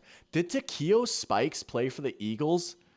Really? I had no idea. That's crazy. I know he was with the Niners. Wasn't he with the Bengals too and the Bills maybe? Dang. We've only got 2 guesses left for these 4, so we got to make them pretty good here. What else can we cook up? Golly, Bradley Pinion, Niners, Eagles. Bradley Pinion. He's punter, right? That's crazy. I got to try and get the worst immaculate grid. I got to try and get like the most obvious answers. That might be a fun one. Maybe we'll switch up and do that one. We'll find another one here. Niners, Falcons, Bradley Pinion. Man, you guys are killing it. I love it. Oh, 0.1%. Daddy Messi with a banger. All right, we got one left. All right. Why do I feel like there's one I can come up with? Eagles, Bengals. I'm trying to think of who it is, though. This is killing me. It was like I'm picturing like the Nike uniforms, like the old Nike uniforms. I don't know, dude. I don't know what I'm talking about. Oh, this is killing me. Um, Dude, I'm so washed. There's like 49ers Lions, like there's got to be something. Oh, I got one for 49ers Lions. This is who I was thinking of. Sean Hill. Sean Hill. All right, here we go. We're going to do another one. I've played a few of these. We'll go back a little bit. Have I done this one? No. All right. Eagles Patriots. How about Dion Lewis? We'll do one more. Well, we'll try and be sweaty, and then we'll try and get the most obvious answers. Dion Lewis, 1%. Nice. 1%. Jeff Garcia, that would have been a good one too. All right. Eagles, Falcons. Eagles Hall of Fame. How about Steven Van Buren? Or is it Martin Van Buren? No, there's a Van Buren. Maybe I'm spelling his name wrong. Steve Van Buren. He made the Hall of Fame, right? Oh, 1%. Let's go. All right. Chargers Hall of Famer. Johnny Unitas, actually. Johnny Unitas snuck on the Chargers. Let's go. Another 1%. All right. Steelers Hall of Famer. There's so many different ones we could do with this. We'll go Mike Webster. We'll give the center some love. One of the best centers of all time. 4%. All right. Not bad. Here we go. We're doing a lot better on this one. We can get some more. Casey Hayward. I feel like that might be a little bit obvious, but we're zooming. We'll do it. 8%. Not bad. We'll live with that. Patriots Chargers. We've done Danny Woodhead too many times. Oh my gosh, I have one. Steve Gregory. Steve Gregory. The reason I know Steve Gregory is because he is the guy that scored on the butt fumble, and he played with the Chargers before that. That's the only reason I know Steve Gregory played for the Patriots. He was the guy that scored the touchdown on the butt fumble. Steve Gregory. All right, we're back in our bag a little bit here. All right. Eagles, Falcons. Eagles, Falcons. Okay. Who do we got here? Who do we got here? Oh, Asante Samuel, right? Yeah, we'll take Asante Samuel for 3% right there. Falcons, Steelers. LeGarrette Blount for Steelers, Pats. Great call. Great call. We'll let it rip with LeGarrette Blount. Hey, 6%? That's not bad too. Shout out Michael. All right, Steelers, Falcons. There's someone here, right? I mean, who? Keanu Neal. Excellent call. Keanu Neal. Never forget, he got flagged when he got injured. He took his helmet off after an injury, and he got flagged. KZ would have been a good one, or Vic. All right, we absolutely killed that one, though. Rarity score, 31. All right, we're going to do one more, and we're going to try and get, like, the most obvious answers. We're going to see if we can get the highest rarity score. Oh, man, this one might be tough. All right, so for Ravens, 5,000 receiving yards, it's got to be Anquan Boldin probably, right? Maybe we can stop and think for a little bit, but Bolden is definitely the first one that comes to mind. Gotta be 17% though. That seems low. Maybe Derek Mason. Jets 5,000 receiving yards. You can think of Brandon Marshall, Santonio Holmes, but these aren't like quintessential. Oh, what about Keyshawn Johnson? Got to be Keyshawn Johnson, right? 17% again. Weddle for Ravens, Rams. I like that one. We'll go with Eric Weddle. All right, we're getting some. This is good. We want double digits here. Steve Smith. Yo, wait. Oh, Ravens. Duh, that would have been good. Yeah. Henry saying the injury for Neal was the Marlon Mack game. It was. Dude, that was an all-timer of a game right there. That game was crazy. Yeah, shout out to Keyshawn Johnson calls. Yeah, that was a good call right there. 17% for Keyshawn. Brandon Marshall would have been a good one. And welcome back, Samuel Neeson, too. Good to have you back in here as well. Shout out to Steve Smith. Shout out. All right, Raiders. Probably Tim Brown, right? See, I say that like there's Crabtree. I mean, even Jerry Rice got on the Raiders or Randy Moss. We'll go Tim Brown, though. Man. Marcus Peters, that would have been a good one. Well, can we get Marcus Peters for Raiders Rams? We can. I feel like that's not obvious, though. Oh, Raiders Bengals Carson Palmer. Yeah, beautiful. Beautiful. Carson Palmer. That was a bizarre saga. 52%. Let's go. Geno Stone. Yeah, that was a recent one, so that's going to be fresh in people's minds. Wow, 1% for Geno Stone. Wow, that's shocking. That just happened. Okay, I know I've got Lavernus Coles in my bag for this one, right? But I've used this one on stream twice already. Didn't Boomer Esiason play for both of these teams? We'll go Boomer Esiason. Yeah, 27%. Nice. Jets Rams. Jeez.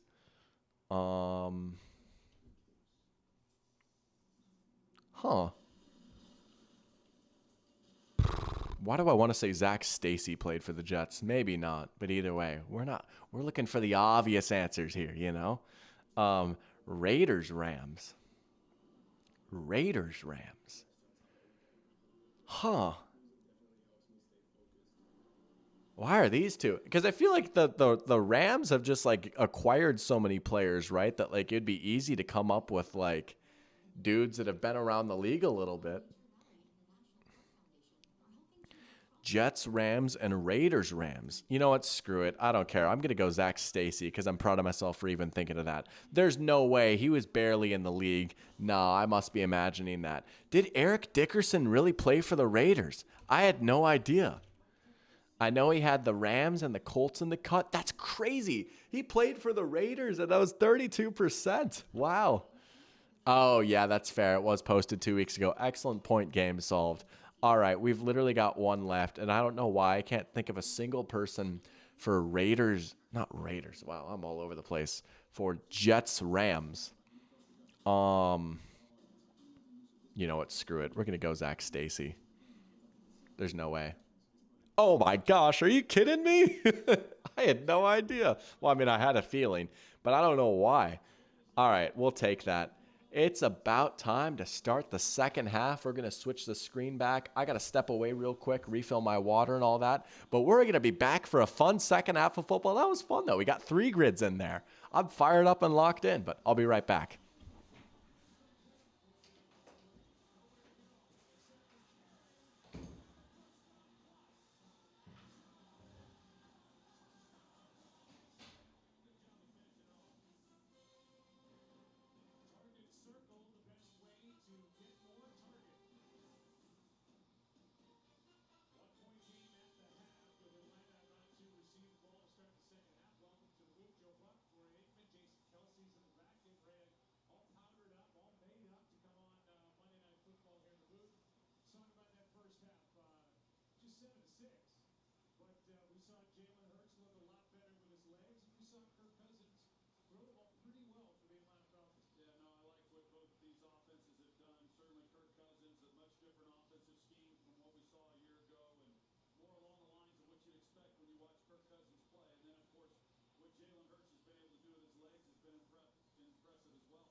All right, what'd I miss? Oh, Joe Namath for Jets Rams. That would have gone crazy. Joe Namath for Jets Rams would have gone crazy. That's an excellent call. I completely forgot about that. That is an unbelievable pull right there, Michael. That's awesome. Fitzpatrick would have been a good one too. Kind of easy to forget that he was on the Rams for a little bit. He's been on darn near half the league, but here we go. Second half, Battle of the Birds. We got the Falcons. We got the Eagles.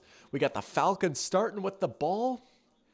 We got a little bit of a game going on right now. So I certainly can't complain about that. But you know what? Let's feed the backs here in the second half. Let's let Bijan cook a little bit. I need to see Bijan Robinson carry the football more. My eyes need it. Kirk will just throw it to Bijan. There you go. Getting him involved in the passing game right there. Is that maybe, his second or third catch of the game? He had 5 last week. Went absolutely nuts. But very good and capable receiver. We got the Birds versus the Dirty Birds. I love it. That's awesome. The Birds versus the Dirty Birds. Man, still not the best ball by Kirk, but you'll live with it. They're showing Drake London's targets. Still only 2 for 25 for him. He's been quiet so far. There's Bijan to the outside. Man, he's closing in on 100 yards already. He's going nuts. We got Green Gandalf in here. Let's go. Saying, just popping in to gloat over being first in your pick'em. Oh, believe me, you've put us all on notice. I've seen that. You say without even picking the first 2 games? Nah, dude, you've been going absolutely crazy so far. I got to tip my cap to you.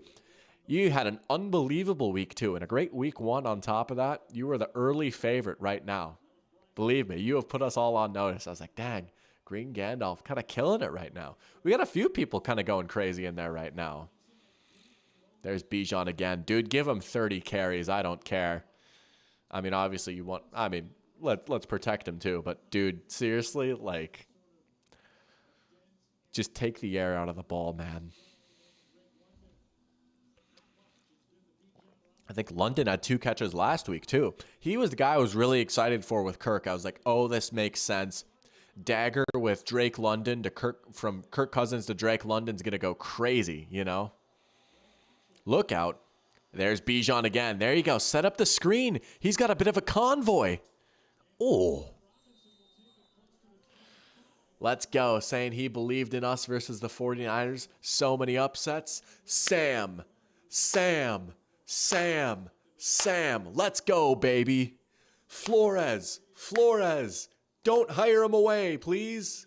Yeah, Brian Flores is actually bad. No team should bother hiring him as a head coach. I mean, he said something mean about Tua once, and so, I mean, just, I wouldn't risk hiring him as a head coach, honestly. Like, I don't know.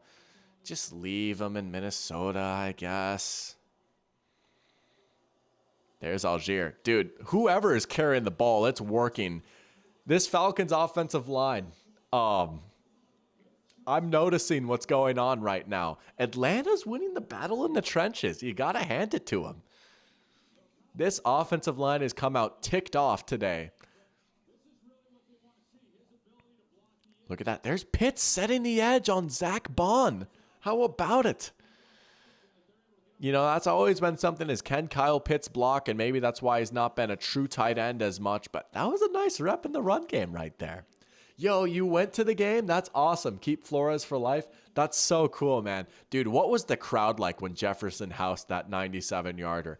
I bet it was rocking in there. That's so cool. That's awesome. One of my friends, Jack Gothberg, who's been in these streams a few times, he was at that game too. I mean, that's just so cool, man. Parachamp with a good question about the MVP that we'll get to here after this play on 2nd and 5. I like Michael shouting out Kenny Pickett to the Kenny Pickett package. Why not, right? There's a toss. My goodness. Who's 89? Is that Charlie Warner? Charlie Warner. Go Dogs with a grown man block right there. That is a heck of a block by Charlie Warner. But Parachamp asking, could I see Kyler Murray or Baker Mayfield getting MVP?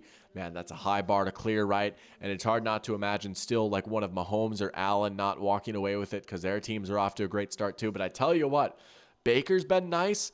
Dude, Kyler's been... I mean, we've seen this story a few times now, and I hope that this time they can sustain it. Kyler's been unbelievable. He might actually have an outside shot. And this isn't even like me counting out Baker necessarily, but I would probably put Kyler above. Oh my goodness. Goodness. That was a pounding up the middle. Is that Milton Williams? Yeah. That's a big sack. More points left on the board right there for the Falcons. At least now with the field goal, they can take the lead. But, oh man, Milton Williams just teed off right there.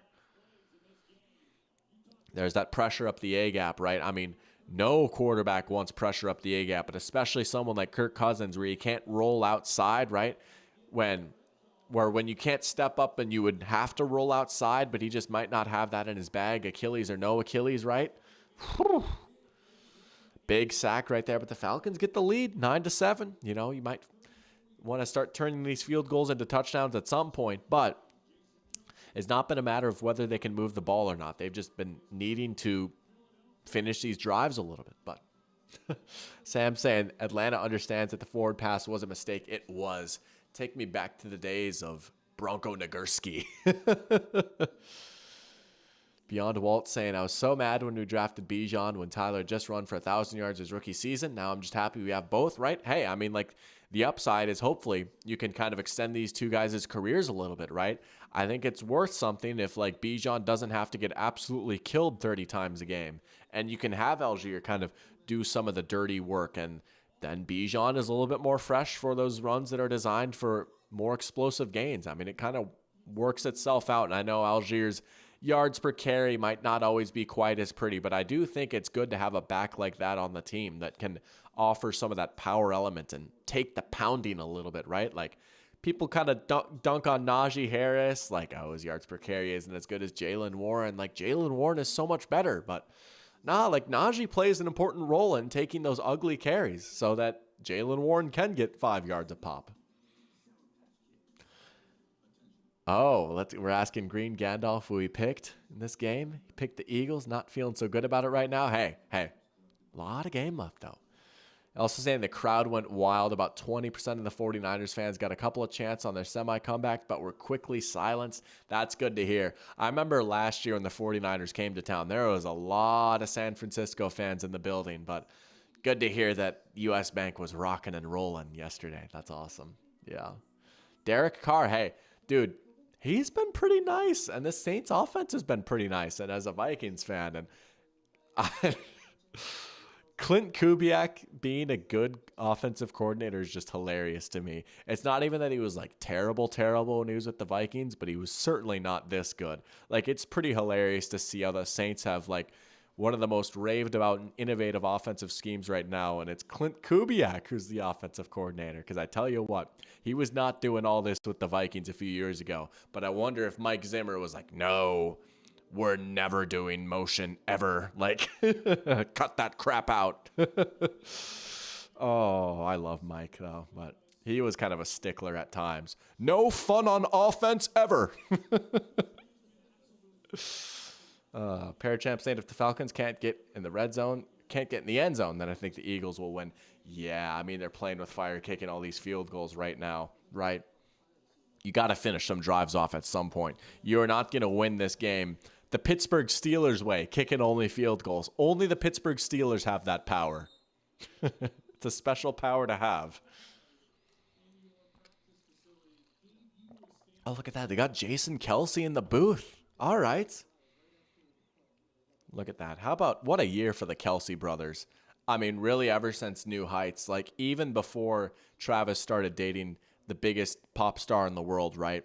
You had New Heights rise to popularity, and then that very same season, both of them make the Super Bowl, and they've both just become two of the biggest personalities in the NFL. And then on top of that, there's Tavis. Can't believe I just said Tavis. But they have transcended the sport for sure. There's Saquon. Good run. Speaking of transcending the sport, Saquon Barkley's running. Oh, good run right there. Daddy Messi saying if the Niners don't take over your stadium, then you have a good fan base. Shoot, we'll take it. We got dangerously close to having it taken over last year, but we might have beat the allegations this year. I went to the Vikings-Chiefs game last year. I got to say, the Chiefs fans were up and at 'em for that game. There was a lot of red in that stadium. That is easily the most of an opposing fan base that I've ever seen at a Vikings game. That was crazy, honestly. Like, I couldn't believe it. That at least, like, okay, they come there once every 8 years. That was literally the Chiefs' first ever game at US Bank. Like, that makes sense. But, man, alive. Michael saying Taylor Swift in Atlanta next week. We'll see, man, right? I mean, they're going to Atlanta. We'll see. She might be out at the game. Get Taylor to do the dirty bird. Have her try some lemon pepper wet.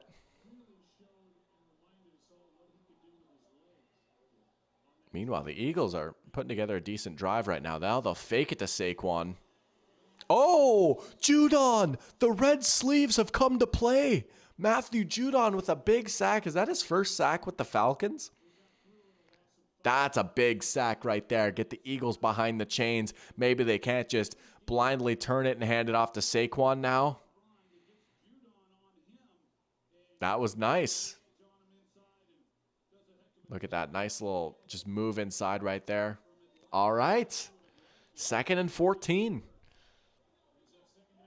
That sack, I think, literally just gave the Falcons the advantage in win probability. I mean, it's 50.3%, and there's a lot of game left. Not like it really matters, but that just goes to show how big of a sack that really was. Hurts with a lot of time again, though. Oh, they get it all back. Devontae just got the first down. Man, that's a backbreaker right there. They come back with a clean pocket. Oh, that time it was blocked up well. Yeah, Grady Jarrett just getting absolutely stonewalled right there. Ho ho. What a rep by Cam Jurgens right there. He's had a few rough snaps, but he's a pretty good blocker, all things considered. Oh, look at the turn by Barkley. First down again. Back-to-back first downs now for the Eagles.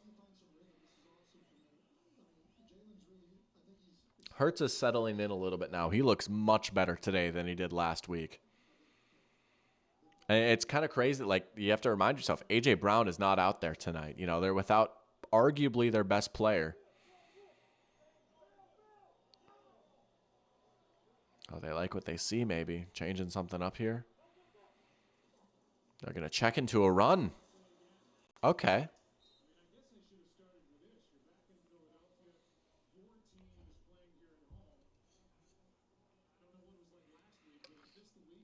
And just like that, Eagles win percentage back up to 57. 7% swing just in a few plays.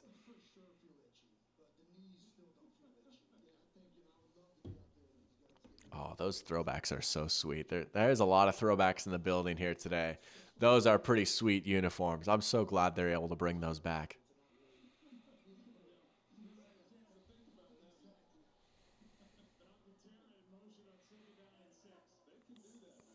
They're trying to heat up Hurts. Jesse Bates on the blitz. Picked up by Saquon. On the run. It's caught by Devontae. Oh, man. I think the blitz may no longer be a problem for the Eagles here.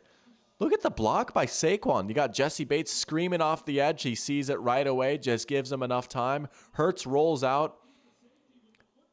You know, got the ball exactly where he needed to be. Devontae getting busy now. There's Saquon. Yeah, Devontae looking pretty nice right now. 5 for 63 and a tutty. Throwbacks are cool unless you're the Giants, Green Gandalf says. Yeah, they're a choice. You know, part of me respects them, right? They're memorable. We sure remember them, right? I don't know. I think we might look back in 20 or even 10 years and be like, you know, those were dumb, but they were kind of cool, right? Like, and this is coming from the guy that kind of likes the Steelers Bumblebee uniforms a little bit. Like, they're fun. They're different. You know, they're loud. But yeah, throwbacks are sick. The Vikings are busting out their throwbacks next week against the Texans, which we're 0-2 in those bad boys, but man, they look cool, don't they? Falcons have some sick throwbacks too. Man, I wish the Falcons just made their uniforms either the throwbacks or like had something a little bit more inspired by the throwbacks. Like, they're a team, like, it was kind of weird when they rebranded, right? Because I think it was in the middle of COVID. Like, their first year in the uniforms was the COVID year. And I just feel like they haven't, I don't know. Like, I feel like they could move on from these pretty easily. I feel like no one's really married to these. Maybe the Falcons fans in chat can correct me if I'm wrong, but I feel like there's not any strong ties to these uniforms. There's Devontae again. What a hit by Jesse Bates. Touchdown saving hit right there, right? Great cover safety, but Jesse Bates can come up and bring the boom to you as well. Great play. Yeah. But I feel like if Atlanta just decided next season, like, we're switching up uniforms, I feel like no one would be upset.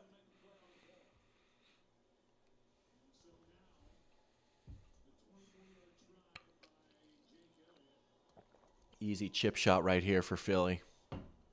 Oh, hold on a second. Do we have a Colts versus Patriots moment? What's good? No, they're not actually going to snap it. Oh, I thought for a sec that we were about to see something truly wacky. Y'all remember that Colts-Patriots game? It was almost 10 years ago now. Was it 2014? No, 2015, right? The fake punt. That was crazy. Was it Griff Whalen and then like was under center and their center was one of their backs or something? That was the stupidest thing that anyone had ever seen. But the black on black 90s fits were all timers. No, those were so sweet. Like honestly, if I were to get a Falcons jersey, it would probably be one of those. They are just so sick. Yeah, like a Jesse Tuggle one of those. That would be awesome. Game Solve saying, if I was the NFL head coach or general manager, would I rather have a good to great quarterback who is cursed to always be the highest paid quarterback in the league, or have an average quarterback who is league minimum like Brock Purdy? Man, I feel like if you have a Herbert or a Dak type, that your floor is maybe a little bit higher, right? Although, and it's tough to define like what an average quarterback is. Like Brock Purdy is probably close to average. You'd maybe put him a little bit above average at this point. Like he's shown enough that like he can create a little bit when the play breaks down. I feel like Tua is the perfect like average quarterback maybe. Or like Goff a little bit, like with that, like the challenge is like, okay, but you have to put a pretty good team around that, right? I feel like that's a decently hard question, though. I would say,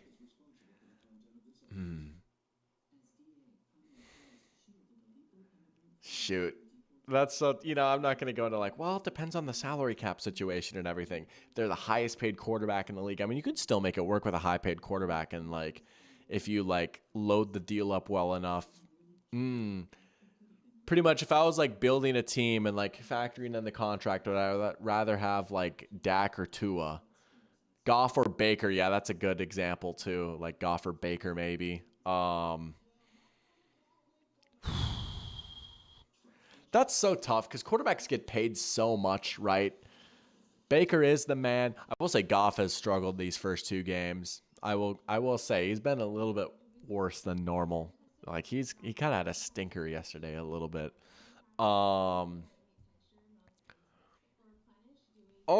This one is breaking my brain, honestly. I want to say the good quarterback, right? But again, like, and my whole thing is, well, just surround the quarterback with talent, You know what? I don't know. You can have a lot of flexibility with like an average quarterback. I would say like we've seen so many instances of Goff once he's surrounded with good talent have a lot of success. If I really have faith in my scouting department and ability to surround the team with talent, I would be tempted to say Goff. However, that is absolutely a bigger risk, right? Because if you whiff on your draft picks or you make a bad signing, it's over.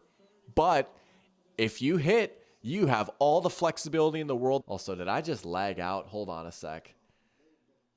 No, we're good.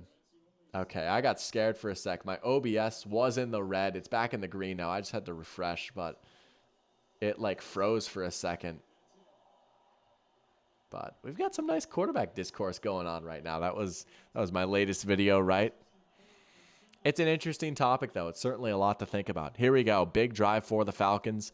Kirk out of the pistol. There you go. Get Drake London involved. Oh, look at him after the catch a little bit.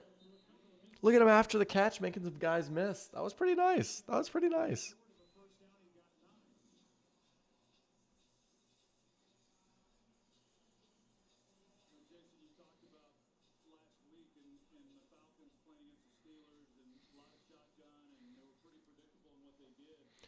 Beyond Walt saying he'd rather have an all-world talent run my okay quarterback than a super expensive quarterback and can't afford anyone to throw to. That is the downside, right? And like you could still make some of it work with an expensive quarterback, but it is just a little bit harder. And it's not even just guys to throw to. It's guys to block for him. It's guys to get after the quarterback on defense or playmakers on the back end, like, man, to win the Super Bowl, like you have to be so good. Like you actually have to be stacked, I mean, look at the Chiefs, right? The Chiefs are like a truly stacked team. We saw Mahomes have kind of a bad game yesterday, and it didn't even matter. They still won because their defense is nasty. They have a great offensive line, and they were just able to grind out an ugly one, They are a far cry from the early Chiefs where their defense stunk. Look out. Oh my goodness. Kirk escapes and just throws it away. I thought Kirk was about to die right there, man. Jalen Carter busting in there in a hurry. Feel like we haven't seen a lot of him today so far, but that was a big play from him right there, breaking through the interior. There's some more pressure up the middle right there. Kirk able to at least escape, though. But he had a pretty good game last week. You know, he's made some plays. He's a guy that didn't play a whole lot his rookie year, all things considered. He was on a bit of a limited, more obvious passing downs. Oh, there he is, breaking through again a little bit. Set up the screen with Bijan. Eagles ready for that one, though. Falcons going back to the screen game. Still not a lot of pass plays where they're really trying to go downfield, but yeah, they were ready for that one. Blockers just couldn't get over in time. Too many green hats in the area. But yeah, if you are good at drafting, right, you're absolutely right on, Sam. Like, if you could just kill it with a few drafts. Oh, look out. Kirk, shoulder shimmy. There's Pitts. Breaks a tackle, and he's going to be stuffed short. There's Reed Blankenship crashing down. Good job by the Eagles. Team tackling right there. 4th down. Falcons probably going to punt it away right here, right in their own territory. No, they're staying out there. Hold on. Here we go. Hold on a second. Oh, boy. They're actually going. Kirk, look out. Kirk got it. Oh, my goodness. It's Ray McCloud again. Why is Ray McCloud kind of been a dude today? That's crazy. I remember when the Falcons signed him, I was like, you know, he had a decent run in the playoffs, but I don't think he'll see the field that much. Here's Ray McCloud, like, leading the Falcons in receiving right now. He's got 3 for 41, and he gets a big one on 4th down. Zach Bond kind of driving him into the ground a little bit right there, but it's a nice little double move. He got Reed Blankenship right there. He got him on the double move. I abuse that route in NCAA so much. It's so nasty. Kirk, oh, he's got him. There's a classic Kirk throw. Mooney's still up. He flips into the end zone. He flips the bird for a touchdown. Touchdown, Dirty Birds. It's 15-10. Money with 2 O's, Darnell Mooney. Oh, my goodness. This game just got interesting. Oh, my goodness. What an effort by Darnell Mooney right there. Look at that. They got him going up against C.J. Gardner-Johnson. He's been a bit of a pest in this game. Nice little move right there on the post route.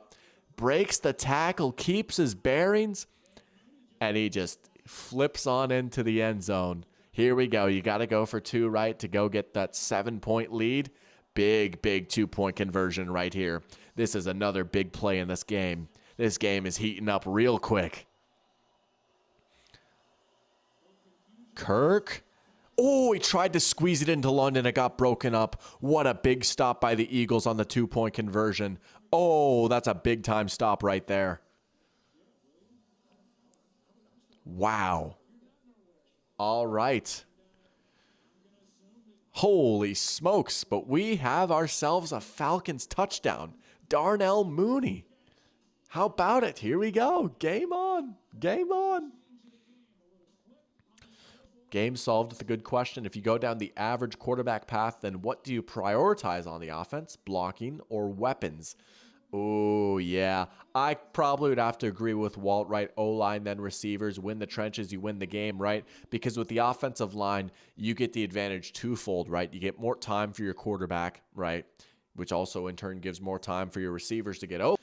And you ideally would get a better running game too. And if you have maybe a coach you feel really good about, right, you can kind of scheme some of these guys open. It's all about setting up the yak opportunities, right, and just giving your quarterback time to go through his progression. So I would probably lean offensive line too. I like that. You know, build up in the trenches, get a sick running game, give your quarterback time. And then from there, just hope you can maybe develop some of your weapons. But Falcons are indeed back. We do have a game, man. Falcons up by 5 right now. How about Darnell freaking Mooney? That was a heck of an after the catch right there. That was awesome. Yeah. And a good ball by Kirk, too. He hung in there, fired it over the middle. Great drive by the Falcons. You know, they picked up that fourth down, too. Kirk starting to hit the middle of the field a little bit more. He's starting to look a little bit more like Kirk, dare I say. Maybe he's back a little bit. He's back a little bit. Green Gandalf saying, let's go beat the Eagles, Kirk. Ignore that he picked against him. Hey, right? You know, we all got to back our former quarterback right here, right? Kirk against the Eagles has been quite the battle throughout his time, throughout his career. But I tell you what,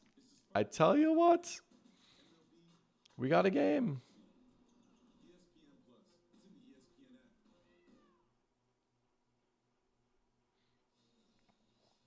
All right, let's get back to this game. You know, we've got a fun one right now. Henry's out here freaking out in his living room right now. I love that, man. I love that so much. Gotta love the passion, right? We might, if we get another similar result that we did in 2019, we might need to see you recreate a certain video. Oh, that's awesome. Let's go. All right. Can the Eagles find an answer right here?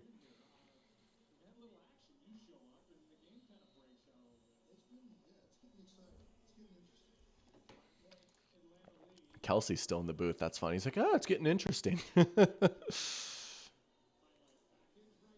All right, they're going to take a knee, take over at the 30, which is still weird to say, but look at that. Kirk now 14 for 21, 163, and a touchdown.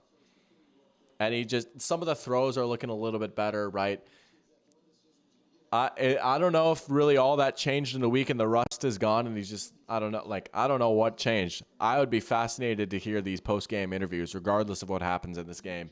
If you're the Falcons, you feel infinitely better after even 3/4 of this game than you did last week. And you know what? Let's give some props to the Steelers. Again, as a nasty, nasty defense, they're going to be doing that to a lot of teams this season. They did yesterday too, you know? Here's Hurts on play action. They're still doing that play action out of shotgun. Hurts is just going to take his 2 yards. All right.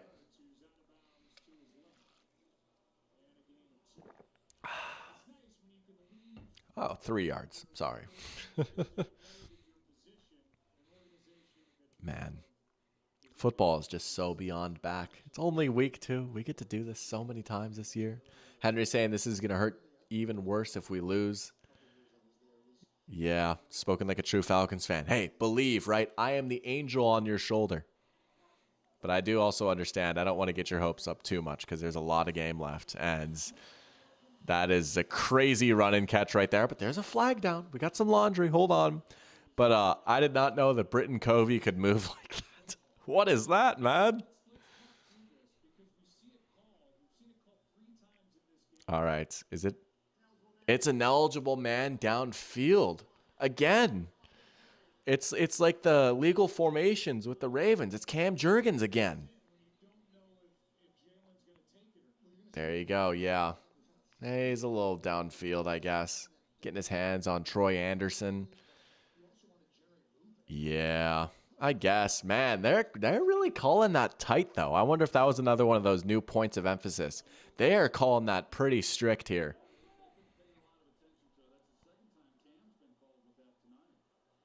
Second on Jurgens, third on the Eagles tonight.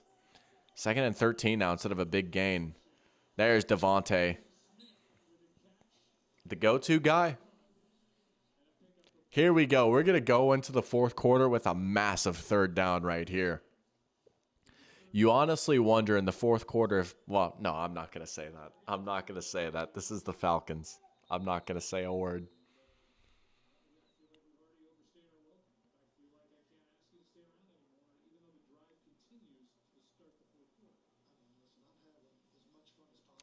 Man, they really did do a good job of like kind of taking Saquon out of the game here in the second half. And maybe the Eagles did that themselves a little bit, but I'm looking over right now. He's got 12 carries for 59 yards. Hasn't seen as much of the ball here now. And it's 3rd down and 4. I mean, if you really want to get crazy, you could totally run it with them right here, right? But you could run it. I don't know. But yeah, no, not as much Saquon here in the third quarter. But Devontae Smith has been able to kind of carry the load a little bit. You look at like this Eagles receiving stat lines, like you see how thin it gets after A.J. Brown and Devontae Smith. And those two are just so crazy that like it doesn't really matter that much when they're both out there. But Grant Calcaterra is their second leading receiver. And then they've got Goddard, 1 catch for 9 yards. Britton Covey has 3 catches for 9 yards. Crazy stat line right there. That's a Jarvis Landry stat line if I've ever seen one. Except it'd be like 8 catches for like 40 yards. Jahan Dotson not doing a whole lot. He's only been targeted once. Yeah. That was such a fascinating trade when the Commanders gave away Dotson. But he kind of fell off his sophomore year. And, I mean, there's maybe some concerns about how he was meshing with the team a little bit. But you rarely see those in-division trades. But it almost makes you wonder, like, why were they so willing to give him away within the division, you know? But he had a fun rookie year, too, which was interesting. But sometimes it happens.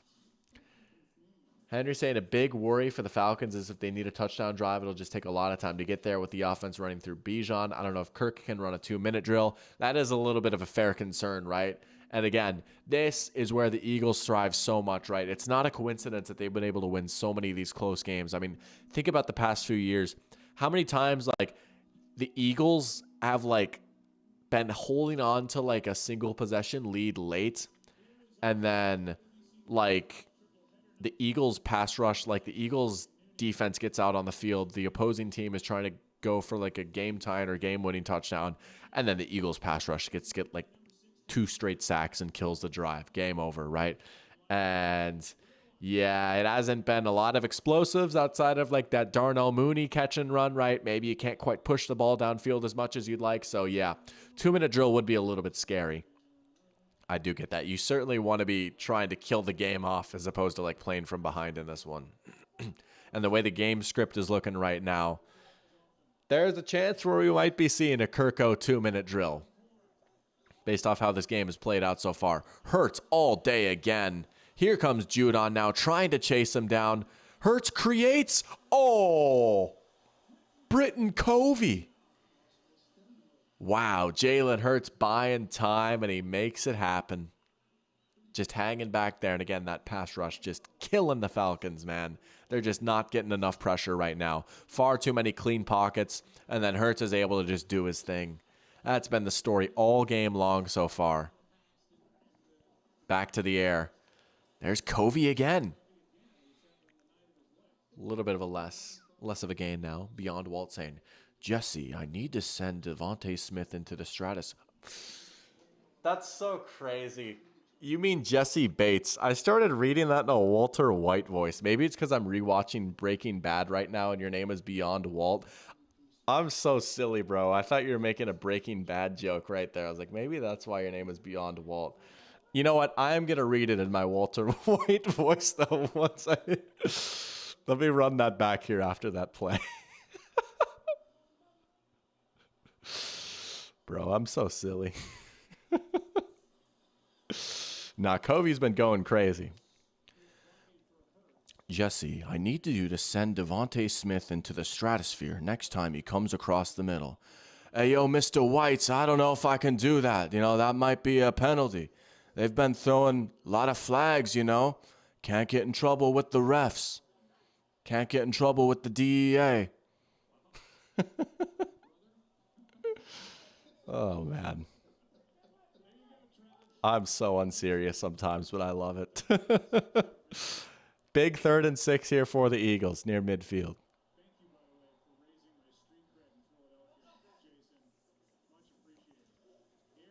And there's Devontae Smith. Is he a little bit short? Oh, he is. Oh, you know what's coming, though. You know what's coming. It's 4th and 1. We all know what's about to happen. Can they stop it, though? Hey, it got stopped a few times by the Packers. Kelsey knows what's coming. This is the situation. Tush push, brotherly shove, whatever you want to call it. Organized mass. The crowd is going crazy. They love it. Hurts is like, quiet down, quiet down. Here we go. Can they stop it? Are they going to try and get him with the hard count? Or are they going to not actually do it? No, they did. They got it. They got it. There you go. The most Philadelphia play that there is. You know, it's just so fitting that the Philadelphia Eagles of all teams runs that, right? I gotta say, I respect how much the Philly fans love it. They just go bananas every time that it comes out, right? Push that tush, shove that brother. I love it. Game solved, you know? I gotta say, some people might not like the play. I know a few coaches are trying to get out of the game. I kind of like it. I kind of like it. I don't know. I'm pro tush push on this channel. And you know what? Ain't nobody does it like the Eagles do it. You got to admit, you know? Look at the Falcons swarming to the ball there.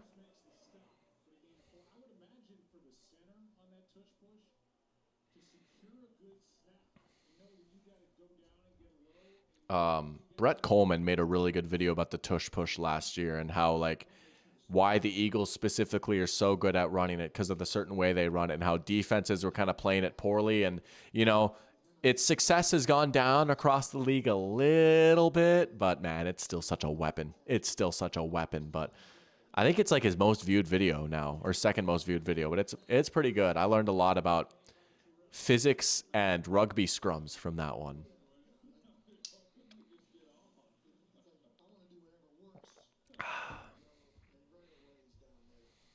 Man. It's kind of crazy. It took us until 2022 when they first started doing it. But it's crazy it took that long for like teams to like figure that out, you know.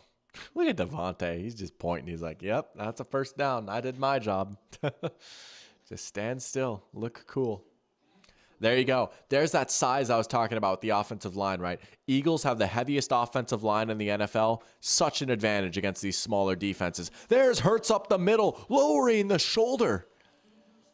There you go. Those are the kind of runs you want to get Jalen Hurts on right there. He is absolutely a north-south runner. These just seem to work so much more than these zone reads, these outside runs that they're doing with Hurts. But you get him going like this, you can play true 11-on-11 football, right? You get that extra blocker with the quarterback carrying the ball. That's a nice run right there. I get you don't want to be doing that every single play, right? Don't want him taking too many licks, but man, when you can pull it out, it's such a weapon. There's Saquon. Here comes the Eagles ground game. This is a classic Philly drive right here. You get the feeling that they're going to end this one with 6 points right here. They are marching down right now. This offensive line is starting to get in their bag. It's late in the game, right? Not just the pass rush, but their offense can kill off games too. They are seriously built to win close games, probably better than any other team in the league. There's Hurts for the first down. Man, they are just infuriating to play against if you're the opposition. I got to respect it, man. They're a well-built team. They play complementary football. And again, a lot of people harp on Nick Sirianni, and I'm not even like Nick Sirianni's strongest soldier. Like, you know, he can be a bit of a doofus sometimes, but man, he can manage a game. And it's just not a coincidence that the Eagles always seem to just perfectly set themselves up to win these close games. And you're right, Game Solve. They can't just like keep spamming the play. Like, it's only good in short yardage situations, you know. There's Saquon. Good run. 8 yards. Flag down. Hold on. Hold on. Hold on. And this is big because you need the touchdown. Man, if that's a hold, that's 10 yards lost. Ooh. Yep. Good call by Troy Aikman right there, saying he got it on Johnny Wilson. It is indeed on Johnny Wilson. Yeah. Yeah. You can see his shoulder pads. Yeah. Crowd doesn't love it. Dude, he's grabbing him. Is that not like by the book holding? 1st and 16 now. All right.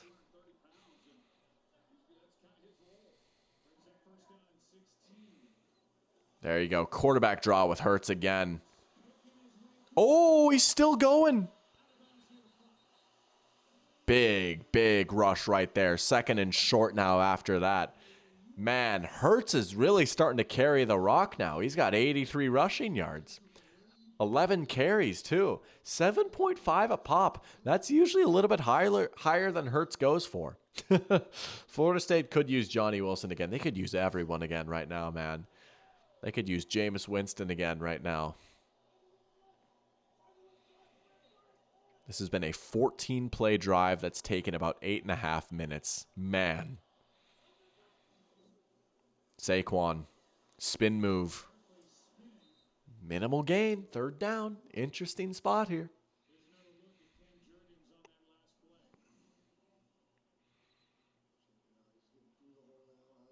Look at that little center analysis right there from Kelsey. That is nice, getting to the second level, getting your blocks downfield right.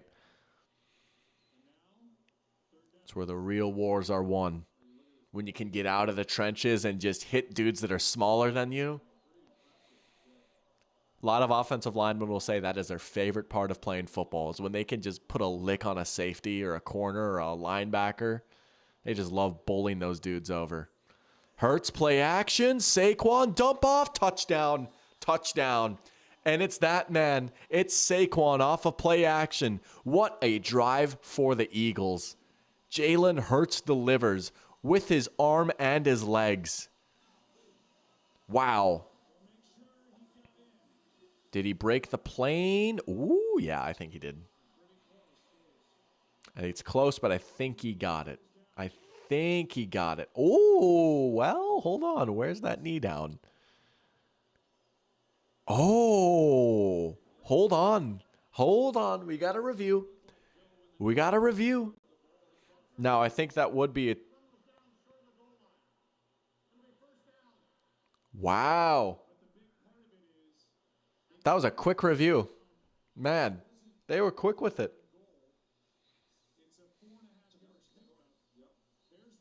So, it's 1st and goal still, though. Well, I think we all know what's about to happen here. Yeah. I think we all know what's about to happen. You're absolutely right. Game solved. You know, my brother-in-law, Alex, you might have seen him in here a few times. He asked me for some bet recommendations for today, and I said Jalen Hurts anytime touchdown. I liked a lot. We'll see if we get it right here. This one's for you, Alex.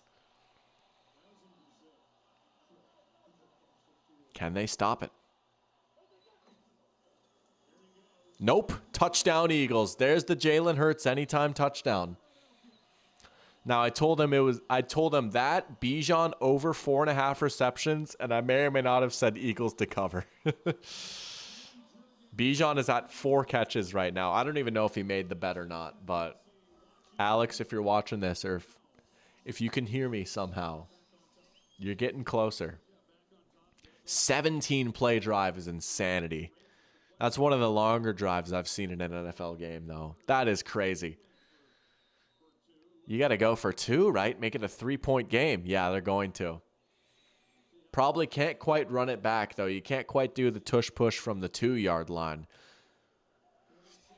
This is another big 2-point attempt. Back-to-back big 2-point attempts in this game here. Saquon leaps. Oh, I think he might have got it on the second effort. I don't know. They're marking him short. Oh, he might have not gotten it.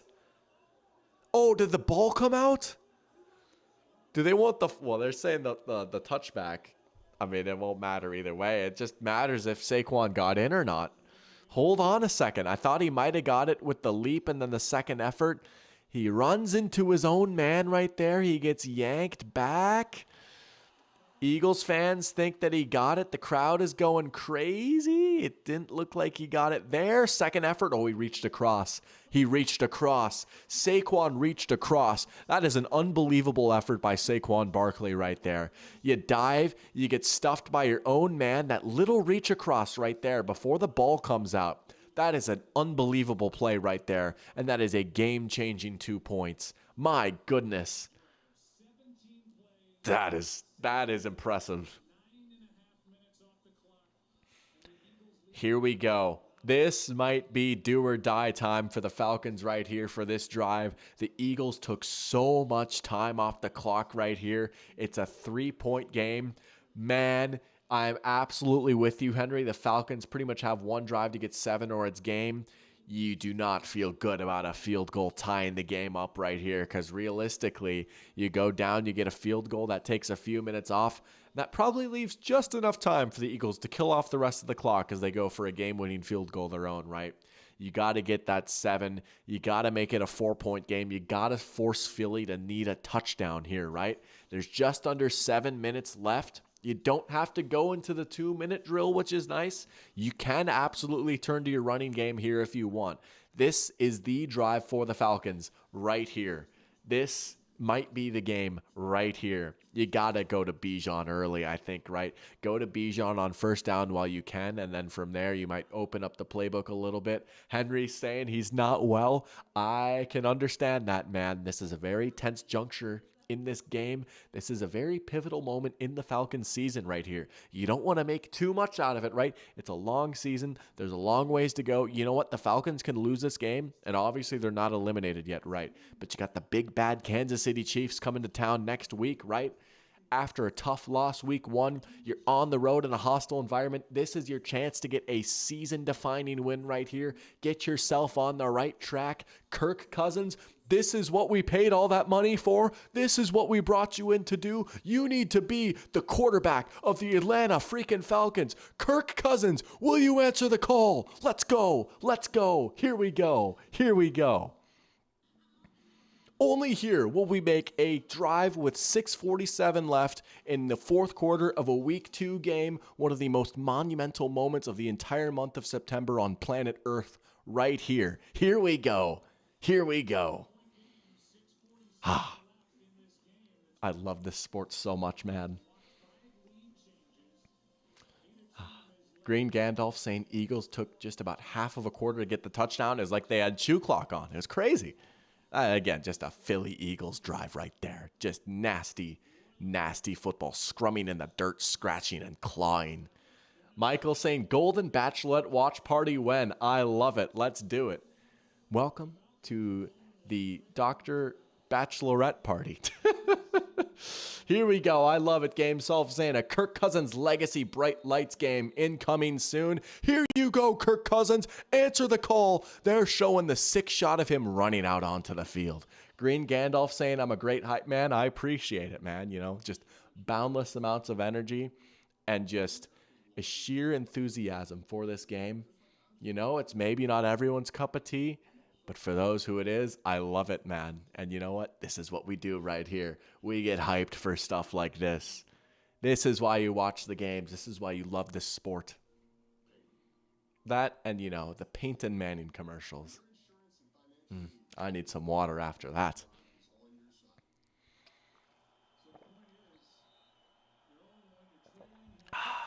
Feels a lot like the NFC divisional game. Oh, I remember that game. Yeah.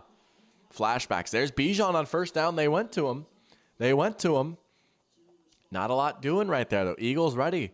Staying home on the edge that time. They forced him out and just not a lot of space for him to work with. As a 1-yard rush right there. But yeah, it really does feel like that was in Philly too, wasn't it? Michael says the Falcons can't lose to another Pennsylvania team with 18 points, right? We'll see. We're about to see right here. That was a low-scoring game too, that divisional game.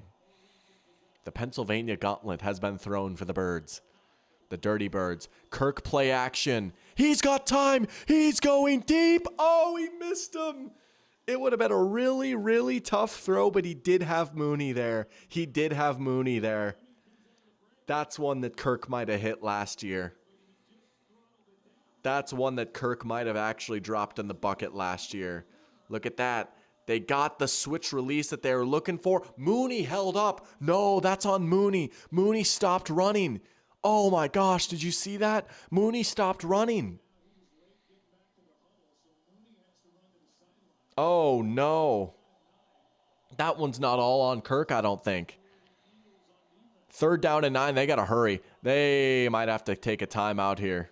Oh, but you don't want to take a timeout in this situation. Are they going to reset the play clock? Officials timeout for injury. Oh, that's big that Atlanta keeps their timeout right there, right? I mean, you need those timeouts. You need all 3 of these timeouts here in case you need to get the ball back. Even if Mooney kept running, I don't know if he would have been able to run that ball down, but man. Oh. What's up? It's an Eagle that's down. It's Avonte Maddox. Man, this game has just been giving us so many twists and turns right now. You just knew this one was going to come down to the end, right? Man, I wonder if there's anyone in the pick'em competition that picked the Falcons.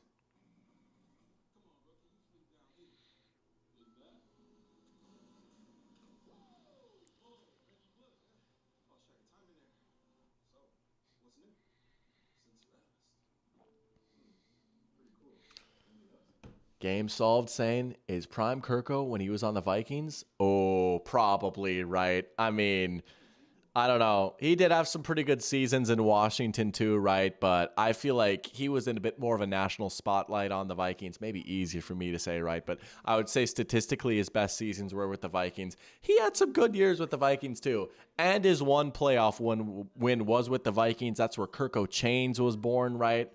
I will say Washington Kirk was kind of nice, but maybe it's easy for me to say I would say the Vikings though. But he was a good quarterback for a while with us. He really was. He gave us stability at the position that we quite frankly hadn't had since Fran Tarkenton. Like, as crazy as that sounds, right? Like, I mean, Dante Culpepper was fun, but injury prone. We had one good year of Favre, and then Favre stunk the second year. Teddy got hurt. Keenum was a flash in the pan. Randall Cunningham came out of nowhere, but he was like a 2-year deal. He was good one year and kind of mid the next. You got like Wade Wilson and Tommy Kramer and all that. Like, really, like, you could totally make the argue. Kirk is the second best quarterback for the Vikings ever besides Fran Tarkenton, as crazy as that sounds. Like, Randall Cunningham, Brett Favre, and Dante Culpepper had higher peaks, but Kirk was much more successful for a longer period of time. Here we go. 3rd and 9. My goodness. Here we go. Christian Ponder facts. Hey, that's Christian Ponder, quarterback, a playoff getter. And he didn't even play in the playoff game, but he took us there, kind of. He rode Adrian Peterson's back to the playoffs. Here you go. Kirk rips it, caught, but short. The Eagles rally to Drake London, and he is less than half a yard short. And what do you do here if you're the Falcons? What do you do here? You got to go, right? You got to go. You got to go for it. You have to. They're going to go. Yep. Oh, do you give it to Bijan? Do you let Bijan cook here, right? Obviously, you don't want to try the tush push with Kirk. They are going to give it to Bijan. He didn't get it. He didn't get it. He was stood up. C.J. Gardner-Johnson busts in and stones him. Oh, wait. No, there's a flag. He took his helmet off. Did his helmet come off or did he take it off? No way. Oh my gosh. Hold on. No, he took his helmet off. He's claiming he didn't take it off.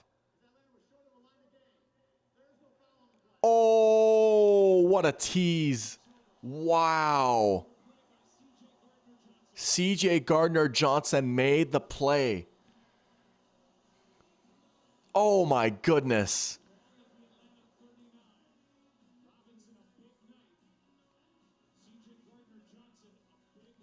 Wow.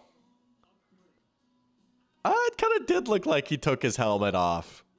It looked like it might have came undone, but then he took it off. Like, maybe I didn't see that correctly. It most certainly looked like he put his hands on it and then took it off. I think he was lying. Maybe I'm wrong. Maybe we can go back and watch that. Like, it looked like maybe his chin strap came undone. But it also most certainly looked like he did indeed take his helmet off there. I don't know, man. Either way, what an unbelievable play by him to just stop that run cold. And now all of a sudden, the Eagles have the ball at the Atlanta 39. They got to hold him to 3. They got to hold him to 3. Touchdown probably ends this game for the Eagles right here, right? And this is where they like to live. Don't you just see like a 4-minute Eagles touchdown drive coming right here? Like, I feel like I don't know, man. This is where the Falcons defense has got to go crazy, right? All right, Raheem Morris, you're the defensive coach. You got to do something here, right? You made your bed by picking a quarterback 8th overall when you could have used a defender. All right, you got to make it work with the defense you got. You got to make it. No, I'm with you, Henry. It legitimately looked like he took his helmet off, and then they threw the flag, and then CJ was like, no, I didn't take it off, and then they believed him and picked it up. Like, I think they got the call right the first time, and then they backed down, to be honest with you. Yeah. That's so tough, man. Parachamp saying the Falcons' only hope is holding him to a field goal and getting a touchdown with the 2-point conversion. Yeah, I mean, hey, if they get the touchdown and they kick an extra point, right? Like if the Eagles kick a field goal, it's a 6-point game. You know, touchdown would win the game for the Falcons, but yeah, that was pretty rough call right there. That could potentially end the game, but you know, I like game solved optimism, right? Still not the end of the world. 5 minutes, 3 Falcons timeouts. They do need a quick stop. That is easier said than done against this Philly offense, though. Ugh.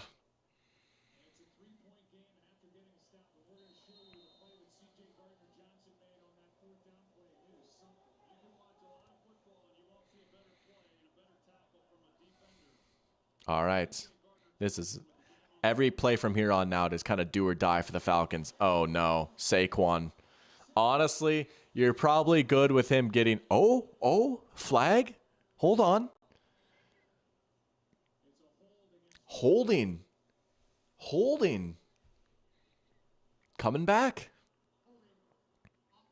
Okay. Hold on a second. Depending on the spot of the holding right here, might take them out of field goal range. We'll see if they can get back in there, though. But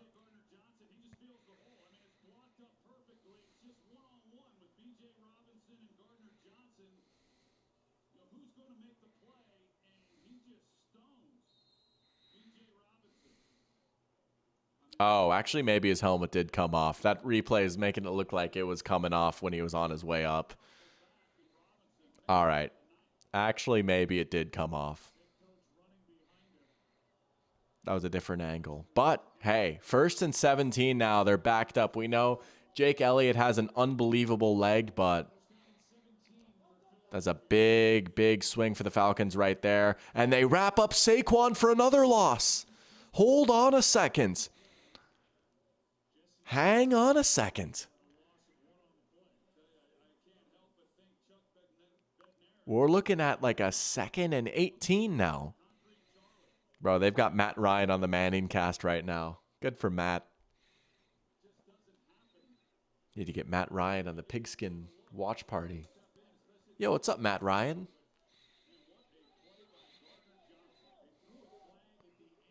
All right. 2nd and 18. You cannot let them get like 8 yards right here. Don't even let them get any hope, right, if you're the Falcons. They're going to bring a blitz. Jesse Bates coming in hot. Still a lot of time for Hurts. Oh, no. Dallas Goedert got him into 3rd and short. They brought the blitz, and they still couldn't get pressure. That's got to be so frustrating if you're Raheem Morris.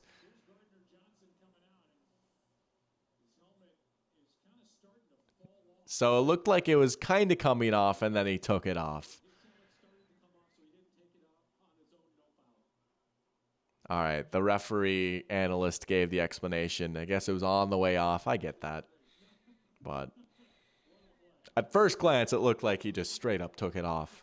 3rd and 2 now. I mean, for the Eagles, you got a few cracks at this probably.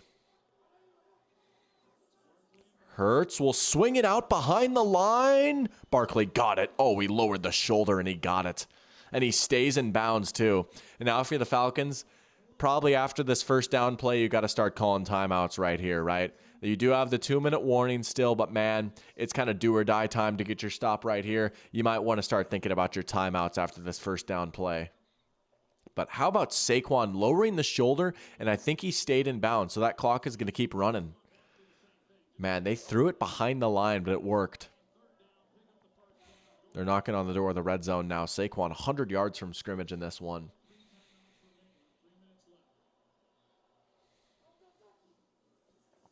I'll hand it to him again. He's wrapped up. Yeah, you got to call timeout right here, right? You can't just keep letting that clock tick.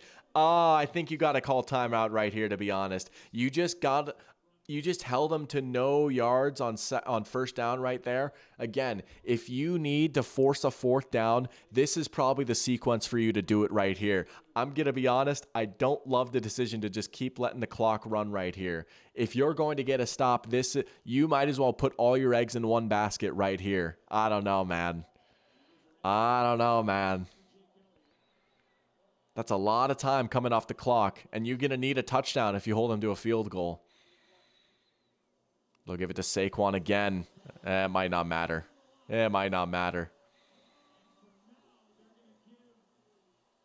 He got the first down. Okay, maybe I was wrong. All right, maybe it was good they saved their timeouts.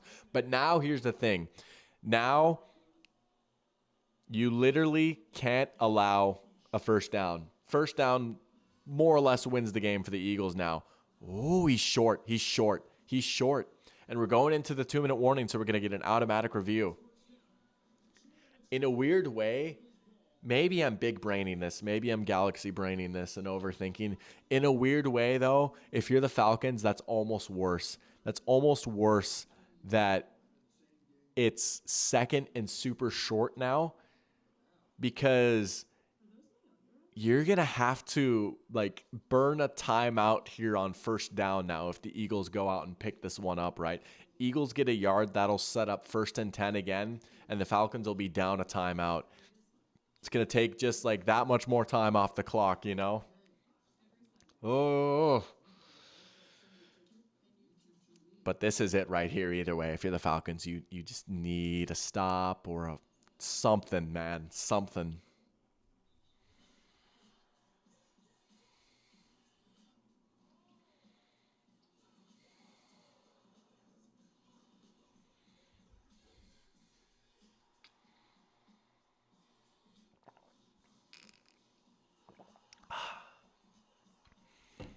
I think they will call it back. Have it be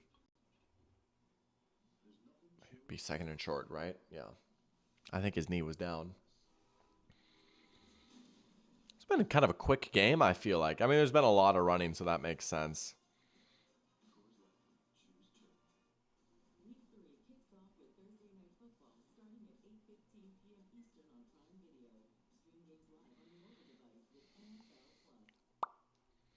All right, here we go.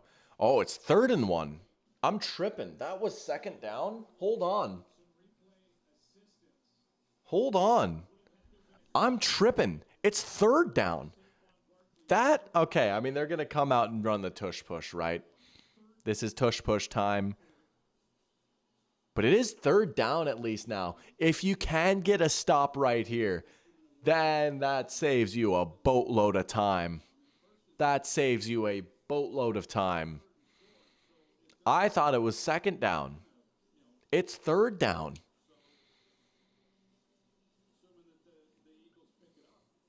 Well, here we go. You've seen the tush push a few times now. Can you find an answer for it? Eagles are 2 for 2 on it right now. They do need another long touchdown if they get the ball back, right? I mean, they'll probably be out of timeouts unless they get the stop right here, right?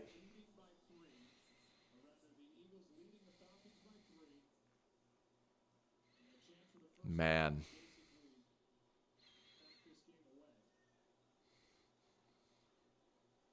It's so tough. I mean, you know what's coming right here, right? It's just a matter of, can you stop it once? Oh, no. Honestly, not the worst idea in the world. Set it back to 1st and 10. I don't hate that. Are they going to decline it? Oh, they're going to decline it. Nick Sirianni fighting back. Wow. Yeah. That makes sense why the Falcons did that, and it totally makes sense why the Eagles declined it. Could you imagine if they don't get it here, though? That would be so hilarious if they don't get it. Oh, they got it on the second effort. It looked like for a split second that they stopped him, but Hurts got it on the second effort. First down, Eagles. There's going to be your first timeout right there for the Falcons. You got 1:56 left. I'm not going to bother to do the math, but pretty much you need the quickest stop ever now. Pair champs saying closer game than I thought. Falcons defense is a lot better than their offense. You know, I got to give some props to their defense. They played pretty well tonight, and they've played pretty well so far this season. I thought that maybe they were a little bit of a flash in the pan or a fraudulent defense last year, but they've honestly came out and played fairly well so far this season. You certainly can't knock their performance right now. But here you go. Eagles will be able to run a few more plays here. Falcons can stop the clock 2 more times, but man, they can smell the blood in the water here.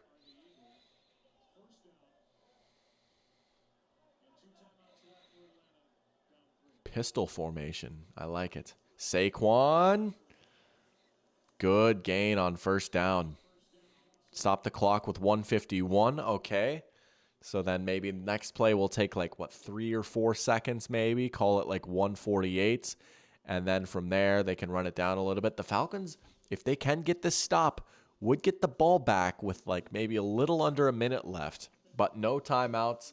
Certainly not a team that's built to go down the field quickly. It's dire straits. It's dire straits here. And if it's 4th and short, right, the Eagles might just try and call game with the tush push.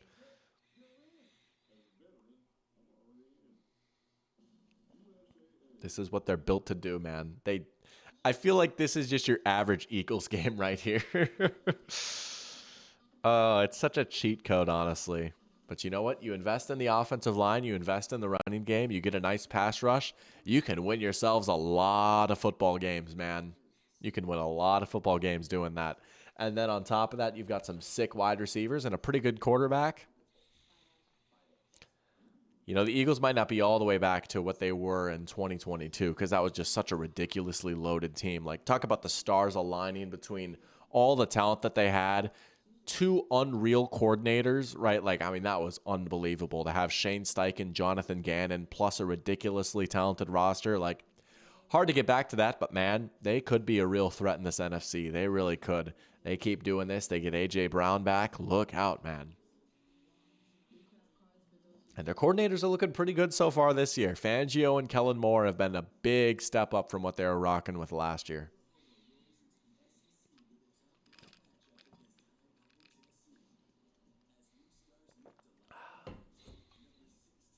But another low-scoring game. This game under the 20s. I'm telling you, man, those scores keep going down. You can look back at Fangio or maybe Todd Bowles a little bit, and just very interesting to see how offense essentially got too good, you know? I really think that's what it is. Offense got too good. I'm not going to lie. I felt very vindicated seeing all these tweets like, scoring is down again. People are like, wow, you know? It's like, ah.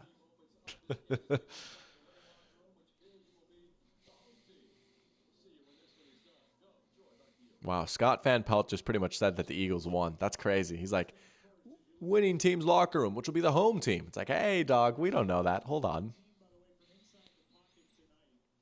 Look at the quarterback comparison. Not eye-popping from Kirk, but certainly much better. Hurts much better, too. Both these quarterbacks looked a lot better than they did last week.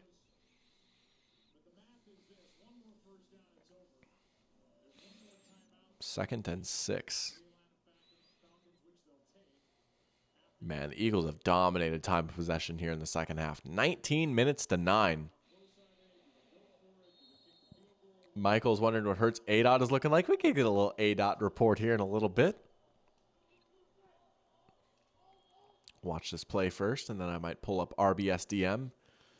Oh, Saquon managed to get out of that. I thought he was going to get taken down for a loss right there. Dang. I thought he was going down right there. All right, let's take a look-ski. Oh, we got the Monday night doubleheader next week. That's right. Not loving the Monday night doubleheaders, to be honest. I don't know. The Vikings get shoved away at a doubleheader later on in the year too. We got the Jaguars in prime time. Oh, the Jaguars. To answer your question, Michael, Hurts is rocking a 5.4 yard average depth of target. Kirk, 7.4. Both pretty low, but I will say at this point, like, you know, since ADOT started being tracked back in like what, 20, I don't remember what year it was, but like, since 2010, right? Like Kirk's ADOT is in the 34th percentile, super low, right? But I would say in the past few years, 7.4 is probably closer to like 55th percentile if I had to guess.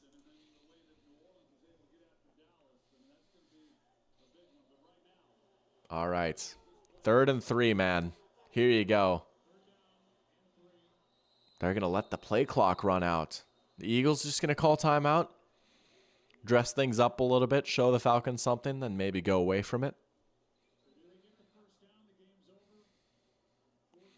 I am curious, like, if it's 4th and 2, what are they doing? Would they dare just try and call game and go for it?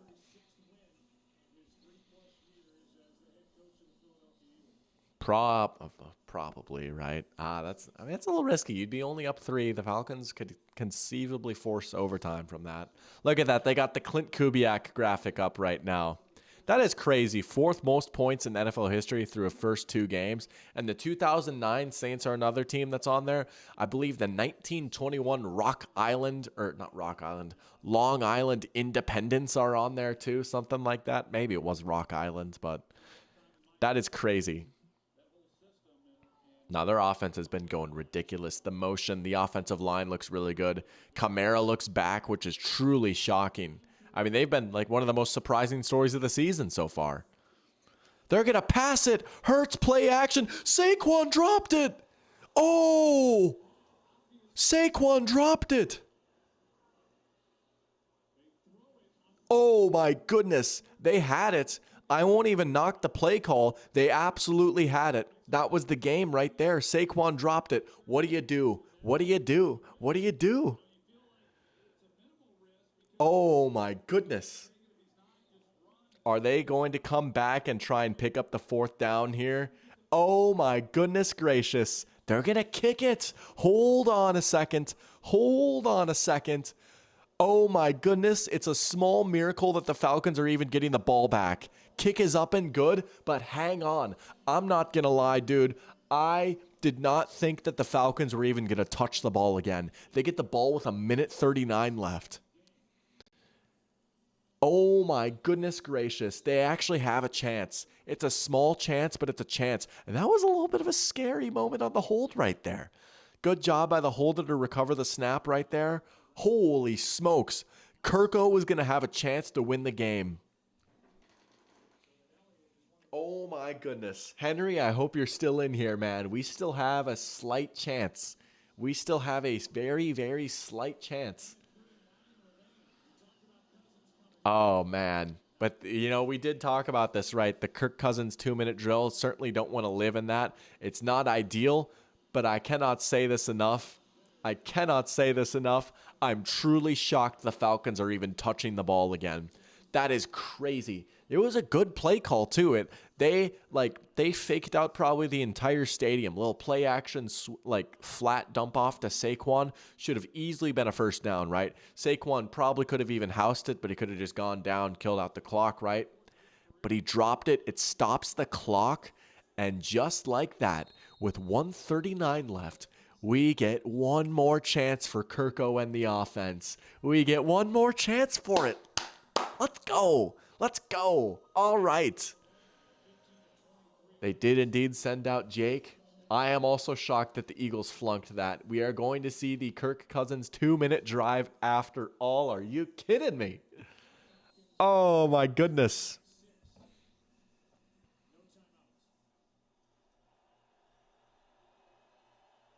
Here we go. 1st and 10, 1st and destiny. Kirk back. He's going to fire a laser, and it's caught by Pitts. First down. They got to go quick, though. They got to go quick. They're going to try and spot the ball for the ref right there. That is going to be enough for a first down.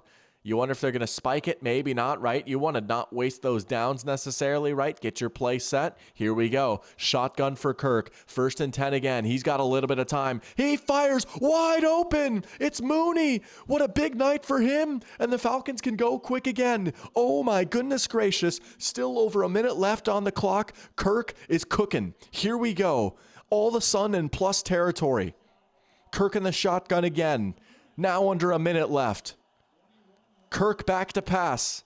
He's got another pocket. He fires another one. It's caught by Mooney. Mooney gets out of bounds. The Falcons are nearing the end zone just like that. Can you believe it? Kirk Cousins. Kirk clutching.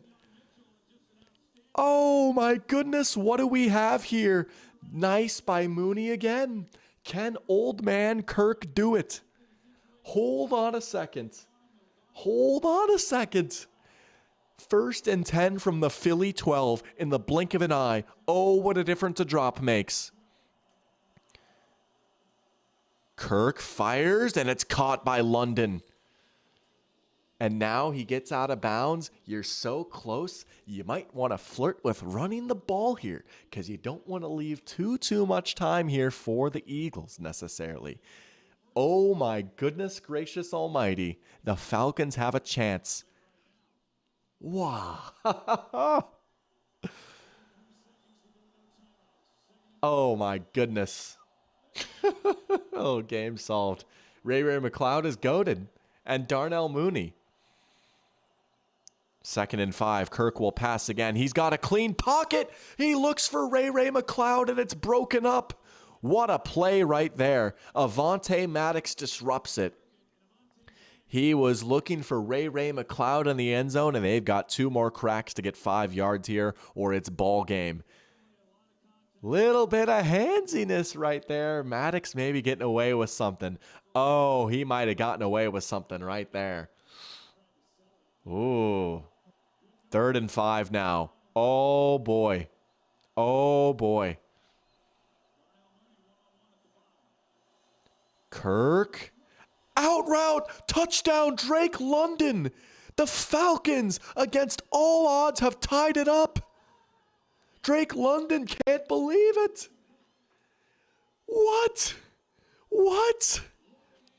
Unbelievable drive by Kirk Cousins and the Falcons. And that, folks, is why they paid him the big bucks. Drake London dusting Darius Slay on the out route right there. Oh my goodness gracious. It looked like the Eagles had this game in the bag. And now the Falcons are just a Young Wei Koo extra point away from taking the lead. Hold on. Oh no. Oh no.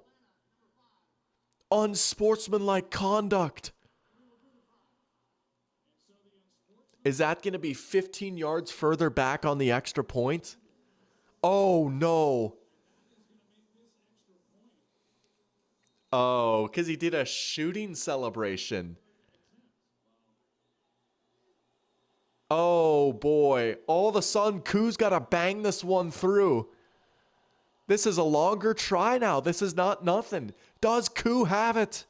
Does Koo have it? The long extra point is up. And it's good.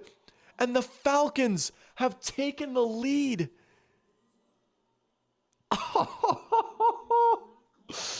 Let's go, Henry. Let's go, Henry. Can you believe it? You like that? You like that? Oh, my goodness. Kirk freaking Cousins. When the lights are bright, when the crowd is loud, when the pass rush is screaming, you know what he does? He throws dimes. He throws touchdowns. And the Falcons have the lead and have the chance to get one of the zaniest, most improbable wins that we have seen in a long time. But their defense has got to take them home. That's a lot of time on the clock here for Jalen Hurts. Can the Eagles get into Jake Elliott's range right here? Jake Elliott has a booming leg. Can they get into Jake Elliott rage? Can this Raheem Morris defense take them home? For all the talk we've had about Kirk Cousins, the new man in town, this right here is the legacy drive for Raheem Morris. Can his defense rally, take them home? Here we go. You're totally right, Henry. I mean, after what happened literally like right next door in Winder, yeah, I get why that was flagged. I mean, good thing Koo banged it through, but yeah, that was crazy. All right, here we go. 30-yard line for the start for the Eagles. They are down 1. A field goal could win them the game. We've seen Jake Elliott hit 60-yarders before. Here's Hurts to start. He's got all day. Hurts fires, and what a catch by Dallas Goedert. What a catch in traffic right there by the old reliable FCS tight end, and a bullet from Jalen Hurts. And here we go. The Eagles call timeout. They've got 1 left. They might want to save that in their back pocket for if they try and get a field goal set up. But again, it's always a little bit easier to stop the clock on offense than it is on defense. You can spike it, you can get out of bounds, you can throw it away, all sorts of different options besides just the timeout. You more or less control your own destiny with the clock when you're on offense. So if they want to keep that one in their back pocket, very, very understandable. You can see Elliott warming up right now already. But here we go. 27 seconds left now. The Eagles have the ball at their own 43. Still probably about maybe 20, 25 yards away from field goal range. Still got a little bit of ways to go. I like Game Solve's prediction. That would be crazy. Off the crossbar, no good. Hurts. Time running out. Hit as he throws. Deep downfield. It's intercepted. It's Jesse Bates. Jesse Bates picks it off, and it's over. It's over. The Atlanta Falcons have come into Philadelphia and won the game. Oh my goodness gracious. This is one of the zaniest, most improbable, shocking victories that we have seen in a while. Hurts, under pressure, maybe rushed the throw a little bit. He called Devontae Smith's number at the very end, but Jesse Bates comes in, picks it off, and it's over. Primetime Kirk, all he does is win. Get that man his chains. This is shocking. Can you believe it? Kirk Cousins will take the knee in victory formation. The Eagles will call timeout. It might all be in vain. It might all be for naught. Just one more touching of the knee to the turf, and it's over. And the Falcons might have just resuscitated their season. They looked dead in the water not that long ago, not just in this game, but for maybe the year. But just like that, they avoid the dreaded 0-2 start. And all it takes is one more kneel down. Henry is fired up. He can't believe it. The Atlanta Falcons have won. The Atlanta Falcons have won. Truly stunning. How about it?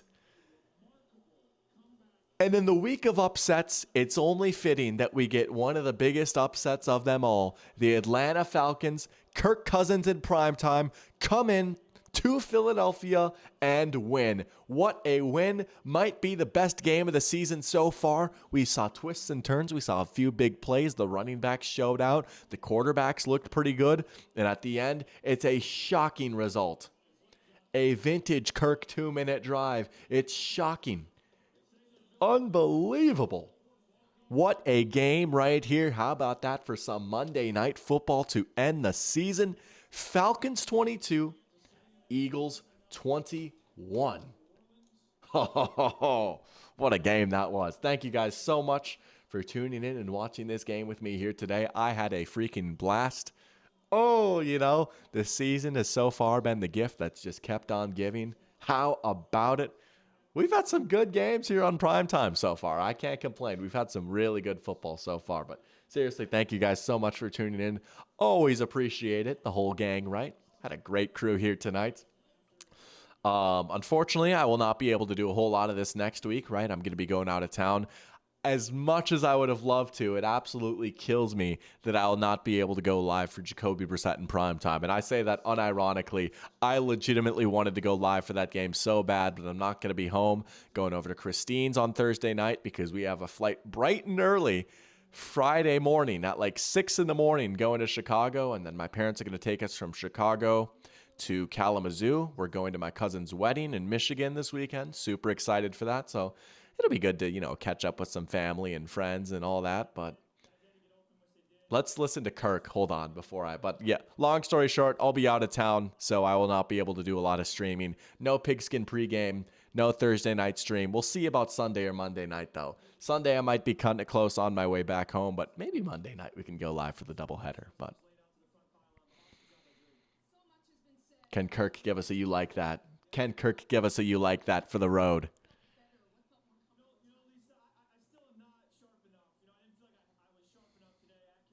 Wow, Kirk is still like, I wasn't sharp enough.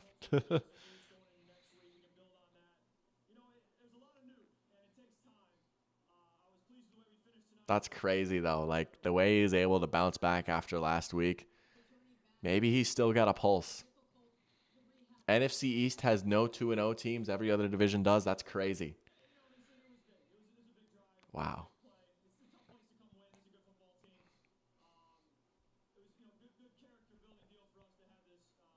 I don't think he's going to give us a you like that. I hope he does. We're waiting. Look at Judon. All right. Kirk's not going to say it, but I will. I'm going to give it to us for the road. Thank you again so much for tuning in. Again, we'll keep our eyes, maybe a doubleheader stream on Monday night. But until then, you guys take care. Love you guys so much. Thank you as always for tuning in. And until next time, the doctor is out. You like that?